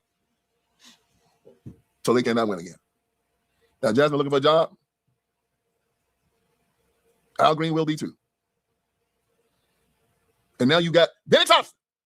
Oh, yeah, Benny was feeling himself. He was up there with Liz Cheney. They had the 9/11 Commission, and it was such a farce. Do you know they're doing the 9/11 Commission? They had it on prime time television. Nobody watched it, but they had it on prime time television, 8 o'clock at night, where everybody could watch it, and they didn't even give Donald Trump's people the right to even come in front of the commission and defend themselves. You ever heard of such a thing? It backfired on them. Liz Cheney is gone. Liz Cheney got beat so bad in Wyoming, it was like, whoa. Got beat by like maybe 60 points. Now, Benny, it's your turn. You're talking about Benny and the Jets. Well, they're going to be jet setting. Benny's over behind out of Congress because Donald Trump has made a call down to Mississippi and said, cut up that district. Now, consequently, here's a sucker you don't have to worry nothing about. You know who it is? That's that Jim Clyburn down in South Carolina. I'm not going to touch it. Breaking news out of the South Carolina State House. The Senate has voted against extending this year's legislative session to continue those talks of redistricting. This comes following a U.S. Supreme Court decision that opened the door for states looking to reshape their congressional maps. Our Nate Stanley has been following this story for weeks. He joins us live in the newsroom with what this means for our future elections. Nate? Well, Mark, Sidney, even Senate Majority Leader Shane Massey, heading into this afternoon, said that he had no idea how the votes would fall. But in the end, he is one of the 5 Republicans that voted no against this agreement. The Senate failed to reach the 2/3 vote required to agree on a sine-die agreement that would have brought them back to Columbia after the legislative session ends on Thursday. It was a move that had support from President Donald Trump. And this morning, Attorney General Alan Wilson and Lieutenant Governor Pamela Abbott spoke in favor of. Last week, senators pushed forward a bill that would have moved the congressional primary from June to August, a move that election leaders say would have cost South Carolina taxpayers over $2 million. You know why? I told you Jim is a snitch. If anything make you understand that Jim Clyburn has been working for the racist white folks that have lived in the South for years, it is a fact that Jim Clyburn has been in power in South Carolina for 33 years. He was also over the Human Affairs Commission for 20. That means Jim been running stuff in South Carolina for over 53 years. God, no, yeah, pretty brown eyes. Yeah, pretty brown eyes. Yeah, I like to make sure you're real. I like to take my time. But man, 53 years. 53 years this man been running a district into the ground. Wait till y'all hear what his job is, what he's been doing in his district. Do anybody care about results? I know they talk about black districts and black this, black that. Are they ever concerned with the outcome? I think we got to get more into the outcome. You must get into the outcome. Can't go back to history. You got to get into the outcome. And he better snitch the whole time. They are not going to touch Jim Clyburn. The black people ain't going to riot if they touch Jim Clyburn. It's going to be the white people that will riot in South Carolina if you touch Jim Clyburn. This old joker been making deals to sell out black people for all of his life. He became head of the Human Affairs Commission because he was a driver for the Democrat Party governor, and the governor had to put somebody, he decided he told black folks if you voted for him, he's going to put somebody over the Human Affairs Commission to look over black situations in South Carolina. He surprisingly won, and he had to keep his promise, and Jim Clyburn was the only black person he knew he was his driver. Put Jim over the commission, and Jim, when black people come to talk about what was wrong and how they were losing their jobs, how they were being mistreated by white people, Jim Clyburn made sure that the racist white folks had nothing to worry about. And when the congressional seat came open, they could carry it. He's been taken care of ever since. So you can watch a lot of these majority black districts get cut up and thrown out. You can guarantee one thing, they ain't gonna touch Jim Clyburn. If he don't get moved, then you know they want this to happen. And I told y'all, it was black folks that's put in place to keep you stupid, to keep you disenfranchised, to keep you from information, to keep you where you're at. Because if it's done and said to you by a black person, then it can't be racist. Yeah, I'm going to say that one more time. If it's done and said to you by a black person, then it can't be racist. White folks just give them Negroes some trinkets, give them the mouthpiece, give them that preachy attitude, and because they black, they don't got to do nothing for you. They don't got to be accountable to what you say. No, they don't. The people, you black folks down in South Carolina, you better pay attention to that. He's going to stay put. He's needed in South Carolina more than the governor is needed to keep black people under control. He is you talking about the boot on the backs and the necks of black folks? You're going to find it right there. He's going to fight against school choice. He's going to bring in as many illegals as he can. He's going to make sure that the fentanyl stays on the street. He's going to make sure they can board every baby they can find. He's going to make sure that no jobs and no industry comes to the area. If it does, he'll try to fight it. Black people going to be making money. He's got to make sure that they stay poor so they can put them on these buses and drive them all the way down to Myrtle Beach to work in the hotels, man. If black people start getting jobs in Williamsburg County, you can't put them on those buses and drive them to Myrtle Beach, you know? I got to slow this down so y'all can hear what he's saying. They put people on buses and drive them to Myrtle Beach so they can work. Make sure they can board every baby they can find. You're going to find it right there. He's going to fight against school choice. He's going to bring in as many illegals as he can. He's going to make sure that the fentanyl stays on the street. He's going to make sure they can board every baby they can find. He's going to make sure that no jobs and no industry comes to the area. If it does, he'll try to fight it. Black people going to be making money. He's got to make sure that they stay poor so they can put them on these buses and drive them all the way down to Myrtle Beach to work in the hotels, man. If black people start getting jobs in Williamsburg County, you can't put them on those buses and drive them to Myrtle Beach, you know? They got to start competing with private industry. You can't do that.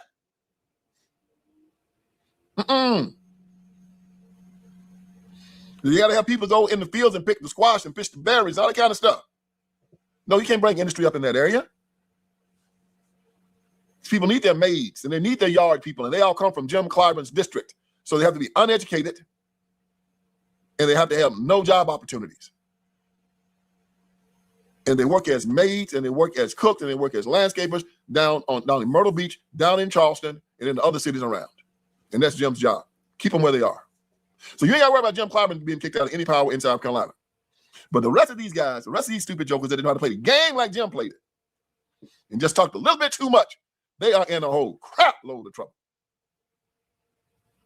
So everybody crashing out. Everywhere I watch on TV, oh, Lord, they said, Voting Rights Act, they're taking away the ability of black people to have representation. No, it's not. You're voting, aren't you? You believe that the person has to be black in order to represent you? I don't want somebody that looks like me. I want somebody that's effective. And that is the stupidest thing you can ever. This is the basest form of politics. That you will vote based upon a person's race or their gender. We want a woman. And when you hear somebody say something like that, you say, you are extraordinarily stupid. We need somebody that's black. You're extraordinarily stupid. How are you different from the Ku Klux Klan? You become exactly what you said you hated. The chronic victim can never be trusted. Oh, that's an interesting take. How are you different from the Ku Klux Klan if you only want white, black? If you only want one color, how are you different? Same thing the white man did. From the old antebellum South, you're hating people, and you're not, and you're judging people, and you're treating people badly because of some immutable characteristic that they cannot help, and that's wrong. It wasn't right when white people did it. It's not right now. In the same way racist white people were held down and judged because of it by God, blacks are doing the same thing now. That's why we're at the bottom. When you get to a point in your society where you allow these surface things to determine your absolute worth, you're less than a vagabond. We want majority black districts. We want black representation. We want people. You're less than a vagabond. What the fuck? Did he say vagabond? Oh! Did he say bag of bombs? Yeah, boy. I told you. The lingo is spreading. The go along, get along gang and bag of bombs.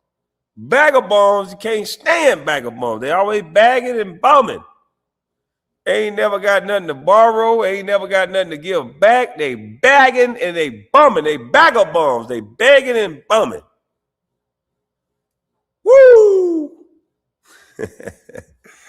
I'm an influential bus. You get to a point in your society where you allow these surface things to determine your absolute worth, you're less than a vagabond. We want majority black districts. We want black representation. We want people that look like us. Is he effective? That doesn't matter. I only do business with black people. I only do business with white people. You don't understand that you're just as bad. There's a racist that hung us from trees and kept us on the plantation. But it's always been thus. That's why I never put my trust in man, whether he be black or white. I'm not surprised. It's all about power. And they will use anything at their disposal to keep the power. Like white Democrats use the N-word, N-word, N-word. Black Democrats use Republican, Republican, Republican, white racism, white racism. It is all about who has the gun. And the stupid and the idiotic fall for it. I'm going to make my decisions based on other characteristics. How well do you do your job? If you do it well, I'll keep coming to you. If you don't, I won't. I will give you a chance based upon how you carry yourself. And the intangibles that I see and that I recognize are valuable to me. And as it stands right now, the amount of melanin in a person's skin has no bearing on it whatsoever. Whatsoever.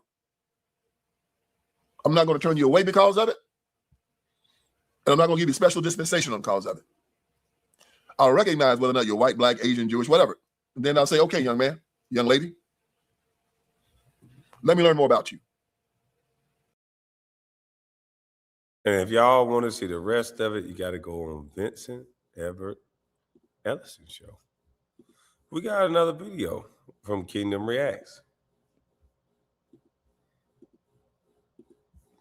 A lot of these brothers and women on here are kicking game, so pay attention. Redistricting, and you have all the blacker than black crowd saying, oh, we're going to lose representation, and this is going to put us back to Jim Crow, and this is going to be so detrimental for the black community. My question is, and it's a real simple one, you can answer in the comments, because I always have the people who always want to straighten me out and check me. My question to you is, what has all this black representation gotten the black community? I mean, just honest question. Can you point to anyone in Congress who is pro-black? And you can say, you know what? I'm glad they're there because they were able to get this. Has Jasmine Crockett been able to secure funding for this project in the black community? Have any of them done anything? Any of these black Congress folks, any of these people who say, I'm here and this is a great thing because I'm black, what have they done specifically for the black community where losing them would be a bona fide loss? Because I'm curious about that. They've only helped themselves. Like Jasmine Crockett will remind you every 5 minutes that she's a black woman, but I can't think of anything she's done. So any of them at all, Hakeem Jeffries, any of them, what have they done where you can look at it and go, you know what, I'm glad they're there because the black community is really doing big things because of them. What have they done? And if they haven't done anything, why are they in Congress? Just my question. Put it out there. Zeke Arkham, got your 6. Bye. Yeah, man, I can tell you exactly why this clip right here hit. Not because he's screaming, obviously. He wasn't being disrespectful or nothing like that. He simply asked the question politicians hate hearing after years in office, right? What did you... Yeah, what did you do? Accountability. What did the things that you say, how did it work out? When I told my mama, I'm going to be on honor roll. Mama, I'm going to do this, do that. She checked my report card. She wanted to see, did I do what I said I was going to do? And if I didn't, it was corporal punishment. So, yeah, when are we going to hold people accountable based on them, not pointing at somebody else?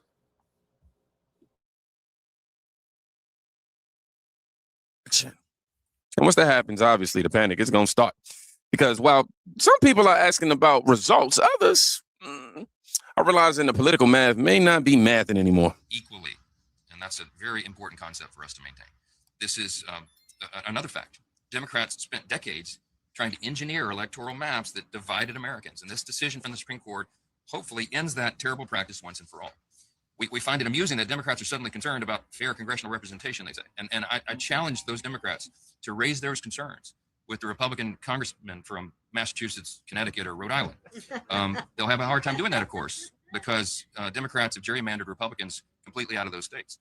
And in Virginia last week, the Virginia Supreme Court, of course, affirmed what Republicans believed from the very beginning. We fought hard to win that ballot initiative, and we invested there. But ultimately, we knew there was a hastily drawn gerrymander that was unconstitutional. It was a power grab. Now, equally. Mike Johnson basically said, interesting timing for Democrats to suddenly discover fairness. And honestly, he kind of cooked with that, I ain't gonna lie, because Democrats spent years drawing district maps like they were trying to escape an escape room. But now suddenly everybody's pretending race-centered redistricting was, a sacred scripture. And the bigger issue underneath this is pretty simple, right?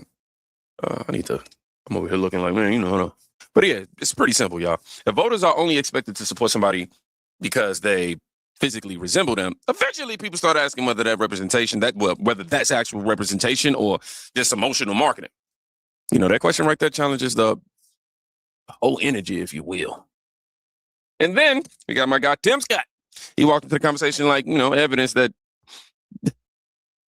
the old talking points aren't even hitting the same anymore. I think what has happened with our friends on the left is that they've lost their minds because they keep losing their voters. And so one of the things that they posit during redistricting is that in South Carolina, it would be impossible to elect a black person because we're getting rid of congressional districts that favor liberals. The truth of the matter is that A, I won in the first congressional district when it went from Charleston to Myrtle Beach. B, I won in the first congressional district when it went from Charleston to Hilton Head. And C, I've won statewide. Where do I win? I win in the most conservative parts of the state and do better in the moderate parts of the state. So what we know with clarity and certainty is a black person, yes, look at me, I'm still black, who ideologically is aligned with their state or their district can win anywhere.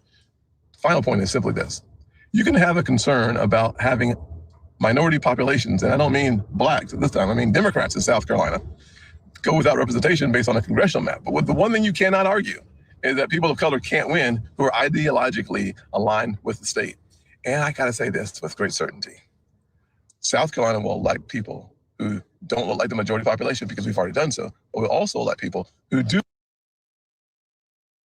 Now, how come white folks that are Republican can elect this guy, but then Democrats who feel like they're with the party of decency, respect, love, beauty, flowers, rainbows, and all the good stuff, how come they don't feel like they can get elected by white folks in their district?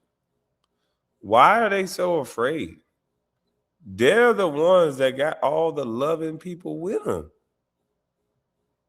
Right? It's kind of weird.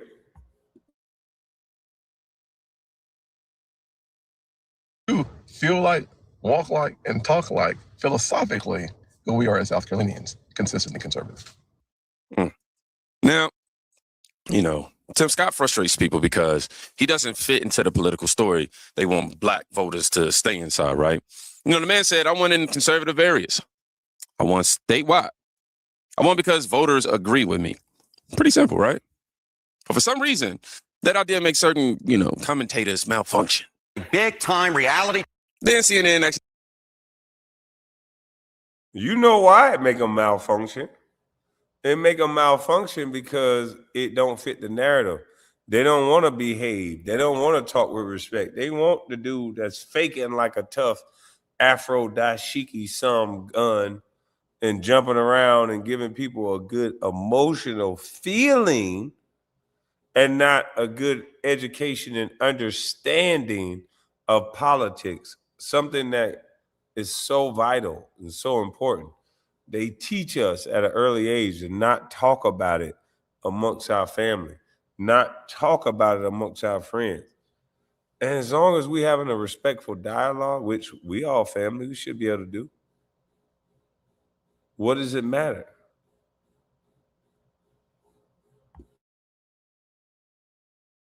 Accidentally made things worse for Democrats. But I think this poll serves as a big-time reality check for Democrats, and that is, it ain't over yet, especially with redistricting when we look ahead to the 2026 race for Congress. You would have thought that the Democrats' lead would expand on the generic congressional ballot. It didn't happen. Look, in March, Democrats were up by 6 points.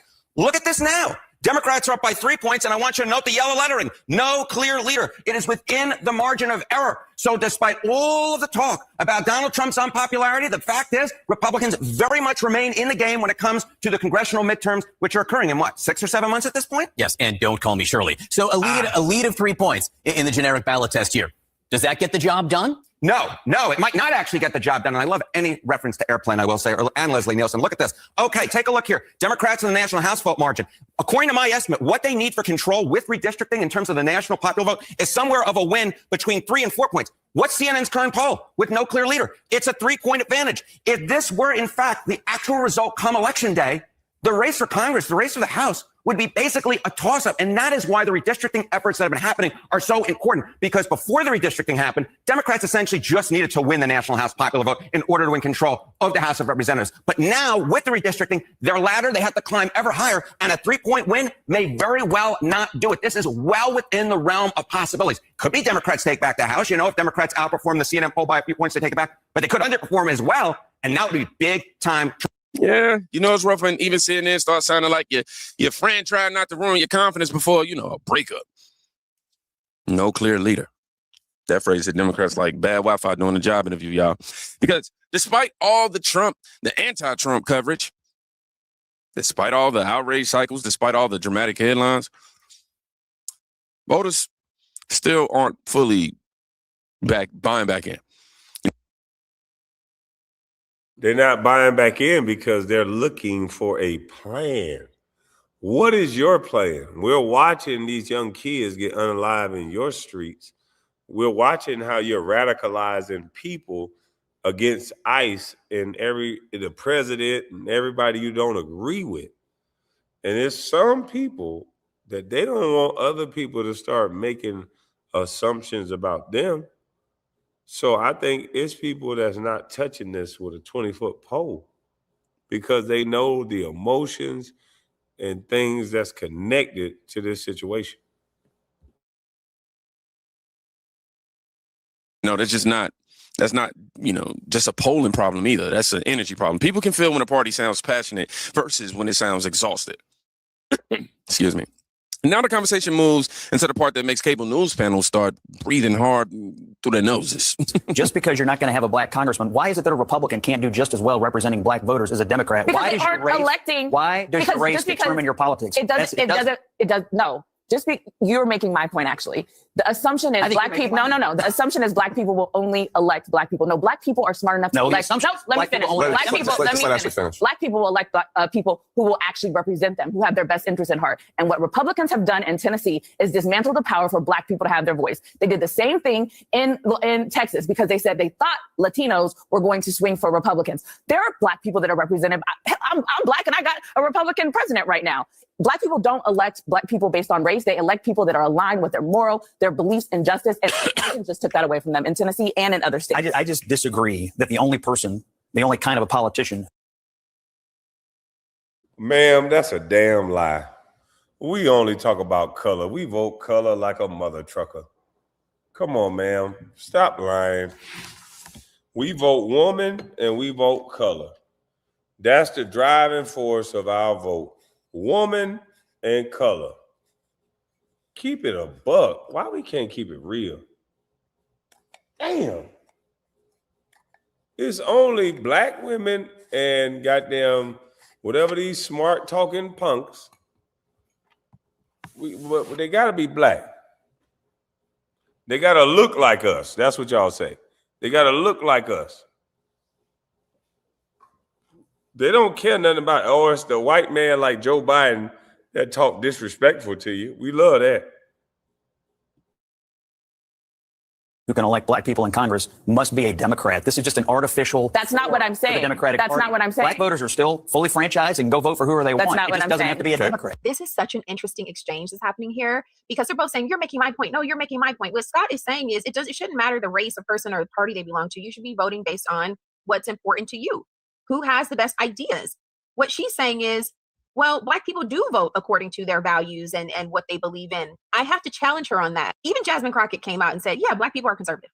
We all know this, okay? We all know how we were raised in the church, what the belief systems are that we hold. If you ask the average black American person, hey, if you lay out policy, even if you remove the party names and laid out policy and ask them if they support far left progressive policies, we all know the answer is no. So what has happened? You even hear Black Americans say, we've always been Republican, but after the civil rights, the party switched and all the Republicans became racist, and then now we support Democrats. Or they will say, I would be voting Republican, but all the Republicans are racist. This is the same message. If you ask them, well, according to you, when you're talking about voting against your own interests, that would be being conservative and voting for a bunch of far left policies. That is literally against your own best interest and against your values. But again, the argument is that all the Republicans are racist. Well, by that logic, what you're saying is an entire group of people is racist, but all the white Democrats are not racist, which logically makes no sense. And then you have to then go through and account for the fact that over 55% of Hispanic men voted for Donald Trump. You see a large uptick in Black people switching to the right. But instead of assessing this logically, they'll say, well, they're all just racist as well. Obviously, that's not the case. Of course. Scott Jennings asked a simple question. Why can't Republicans represent Black voters too? This is something we're going to expand on from yesterday. And notice how fast the conversation becomes emotional instead of practical, though. Because once people start voting based on specific issues instead of inherited political loyalty, the entire strategy completely changes, man. Oh, yeah. After that, you're a coon. The strategy got to be to insult anybody who think different.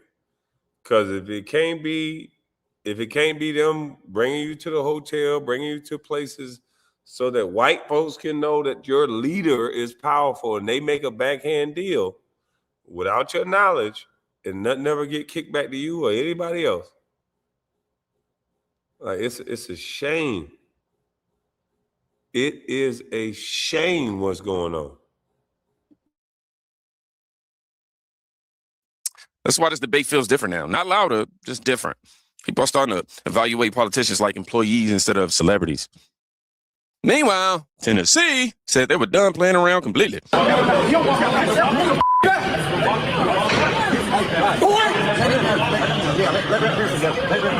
wrong with you? What's wrong with you? You stupid mother.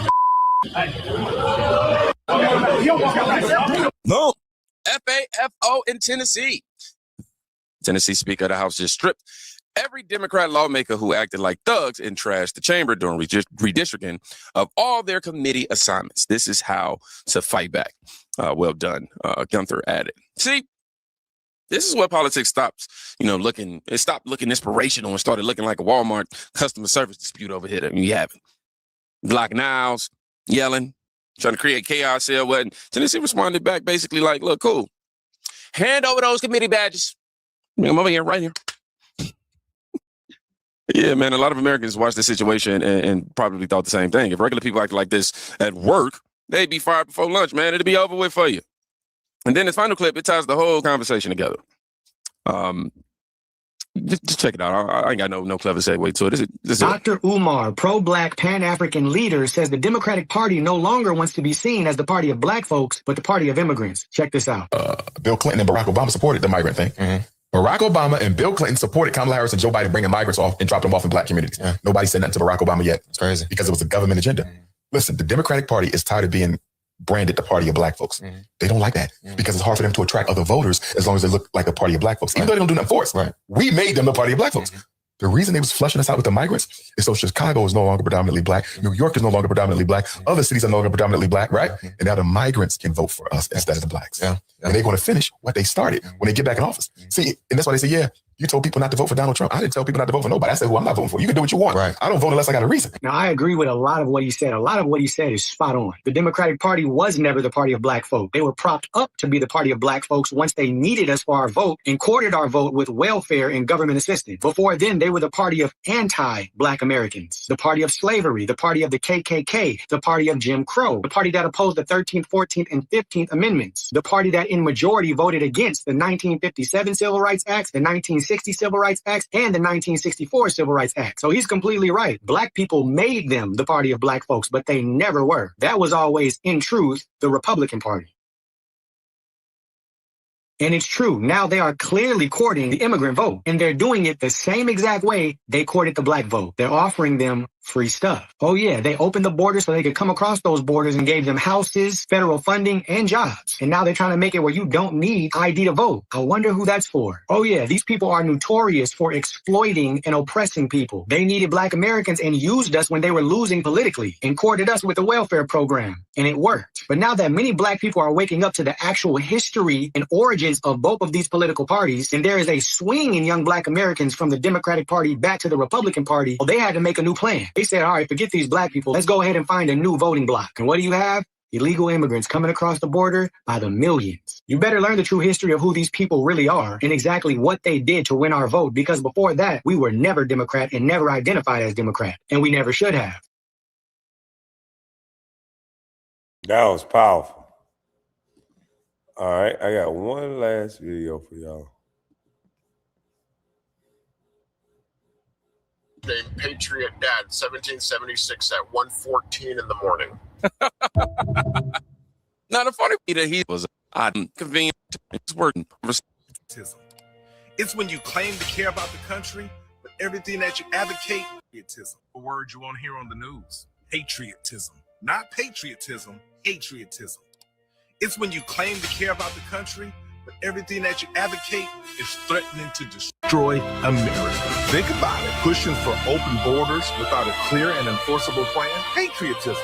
Expanding welfare programs without serious conversations about limits, fraud, and sustainability. Patriotism. More reliance on the government, less accountability. More reliance on the government, less emphasis on personal responsibility. Patriotism. And if you question any of it, you're labeled as insensitive or fascist. Sure, helping people matters as long as it has structure and accountability. But if your solutions just create more problems that overwhelm the system and make things worse, you are a patriot and you practice patriotism. Probably a Democrat. You don't strengthen the country by pretending resources are unlimited. You strengthen it by reinforcing your boundaries. And that is the difference between patriotism and patriotism. Pick up a copy of my book, If You Give a Democrat, or The 10 Conservative Commandments. You won't be disappointed. The 10 Conservative Commandments. Oh, Lord, I didn't even know they had a 10 Conservative Commandments.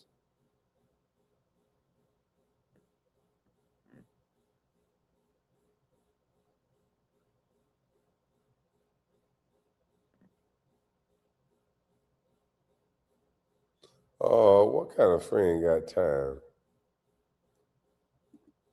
If you give a Democrat, that's a really clever name right there. If you give a Democrat, okay. See, this is why the word patriotism actually lands, because there's a difference between loving people and loving the feeling of looking compassionate. One builds communities, the other just builds hashtags, essentially. And the left has mastered this performance where every policy gets sold emotionally first, then practically second. You notice that.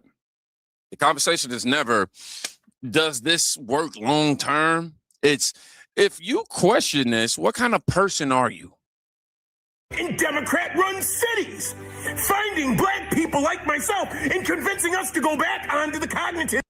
The white liberal taskmaster would deploy to get the Black folks back onto the plantation. They would find escaped Blacks, as they would call them, a group of Blacks, like grapes, Blacks. They would deploy these two individuals to find said Black escaped slave and get them to come back onto the plantation with force, coercion, and suffering.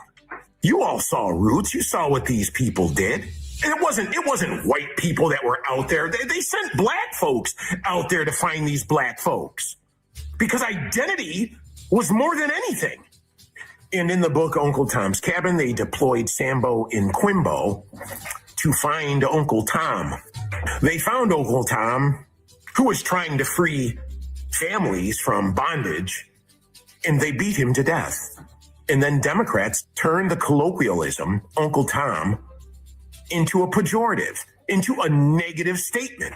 as though Uncle Tom was the demon, when in fact, Sambo and Quimbo were the demons that killed Uncle Tom, who was trying to save his family, trying to save black folks, trying to share the world with them.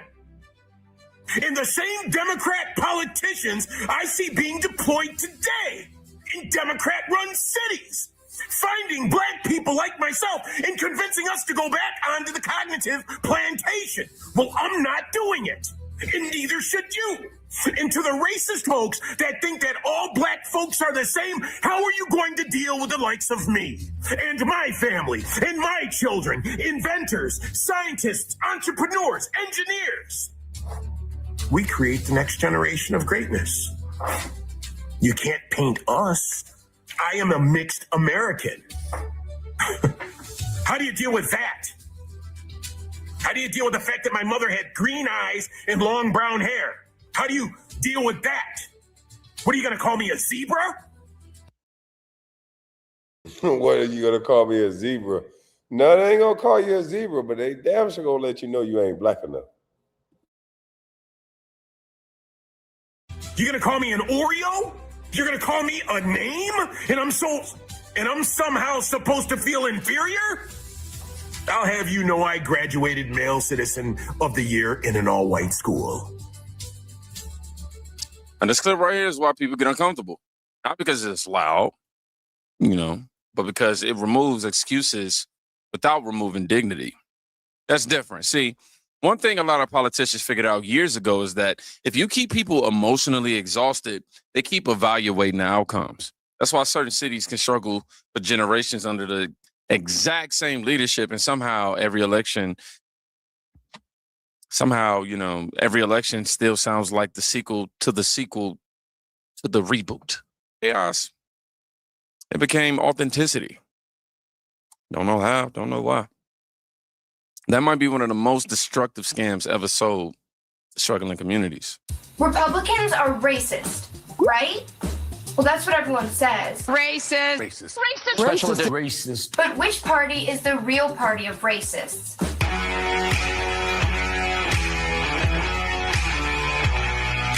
Hey guys, my name's Emma Katz, and I'm about to tell you something you've never learned before because your history teacher didn't want you to know about it. You probably learned that the Democrats have always played a major role in achieving racial equality and justice. I bet you learned about the civil rights movement in the 1960s. But do you know about the civil rights movement in the 1860s? The civil rights revolution of the 1960s did nothing more than secure guarantees for equal rights and voting rights that had already been put into the Constitution 100 years previously by the Republican Party. More Republicans than Democrats voted for the 1964 Civil Rights Act. The 13th Amendment, which abolished slavery, passed with 100% Republican support. 77% of Democrats voted against it. The 14th Amendment, which gave black citizenship and equal rights, passed with 94% of Republican support. 100% of Democrats voted against it. The 15th Amendment, which gave slaves the right to vote, passed with 100% of Republican support. 100% of Democrats voted against it. The Ku Klux Klan was a group of crazy racist Republicans, right? Wrong. The Ku Klux Klan was founded by Nathan Bedford Forrest. White man's country. Let a white man rule. He was the first Grand Wizard of the Ku Klux Klan and the pledged delegate to the Democratic Convention. The KKK targeted over 3,000 black and 1,000 white Republicans. The 1924 Democratic National Convention is even called the Klan Bake because the Democrats refused to condemn the KKK. You know about Rosa Parks, right? But have you heard about Ida B. Wells? Long before Rosa Parks refused to sit in the back of the bus, What you yelling? Ida B. Wells refused to give up her first-class train seat to a white man. The reason we don't hear more about this, See what the law has to say about that. is because Ida B. Wells was a Republican. What about the big party switch? You know, the theory that everyone... Wait a darn minute. So Ida B. Wells was a black woman, but because she was a Republican, you can't tell her story?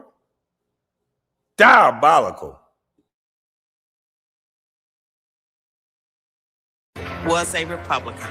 What about the big party switch? You know, the theory that everyone in the Republican Party suddenly became racist and everyone in the Democratic Party stopped being racist. Let's make a list and we'll see who switched. Ready for the big switch? We'll go from Democratic blue to Republican red. So here it is. Yes, that's it. Less than 1%. The big switch is a big lie. Blacks became Democrats in the 1930s because of the New Deal. Southern whites became Republicans from the 1970s through the 90s as the South was becoming more prosperous. They didn't switch because of racial issues. They switched because of economic reasons. So why did Democrats always blame slavery on Republicans and lie about the big party switch? The same reason why one of the most racist presidents, Democrat Lyndon Johnson, finally signed the Civil Rights Act of 1964. They want the black vote. Are you saying that today's Democratic Party continues to use blacks for their political advantage? Absolutely, that's exactly what I'm saying. And it's up to you and me to educate ourselves and anyone else we can before the next election so that we can stop the real racists from being elected. I got all the clips and basically all the information in this video from Dinesh D'Souza's movie, Hillary's America, and I highly suggest it if you want to learn more about the true history of the Democratic Party. Bye, guys. Yeah. Now, this is where the conversation. Man, she ripped it up, boy. She ripped it up. All this party switch, all this stuff this old people be saying, she ripped it up. That's what I'm talking about. Party switch. All this lame stuff, man. We're not going for it. But shout out to y'all, man. I'm up out of this thing. I'm about to go to bed. Y'all have a blessed rest of y'all night. I'm gone.